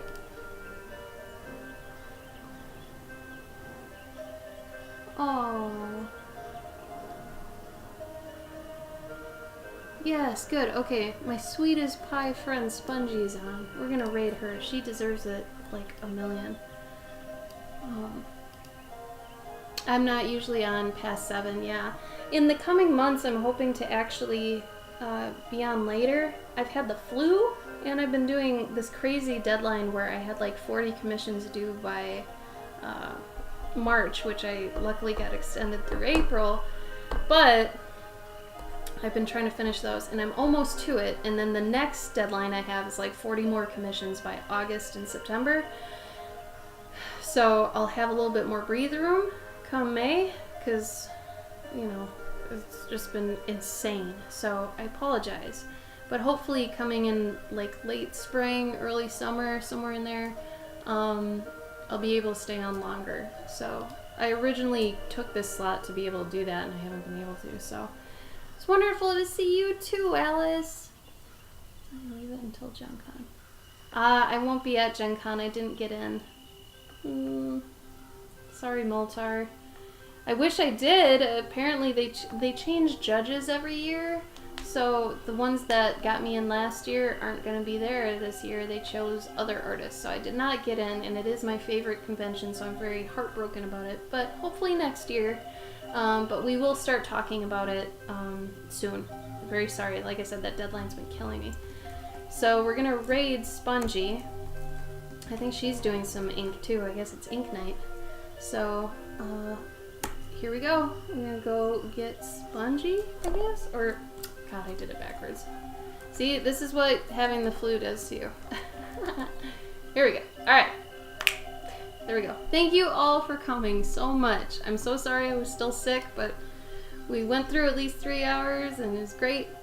Yeah, Wade is fantastic. If you want to throw Wade stuff in, I think Spongy knows Wade too, so you could bring him up. But thank you guys so much for being here. Really, I appreciate it. I'll see you again next week. I do want to start streaming more. I just haven't had time. So we'll see you. So love you.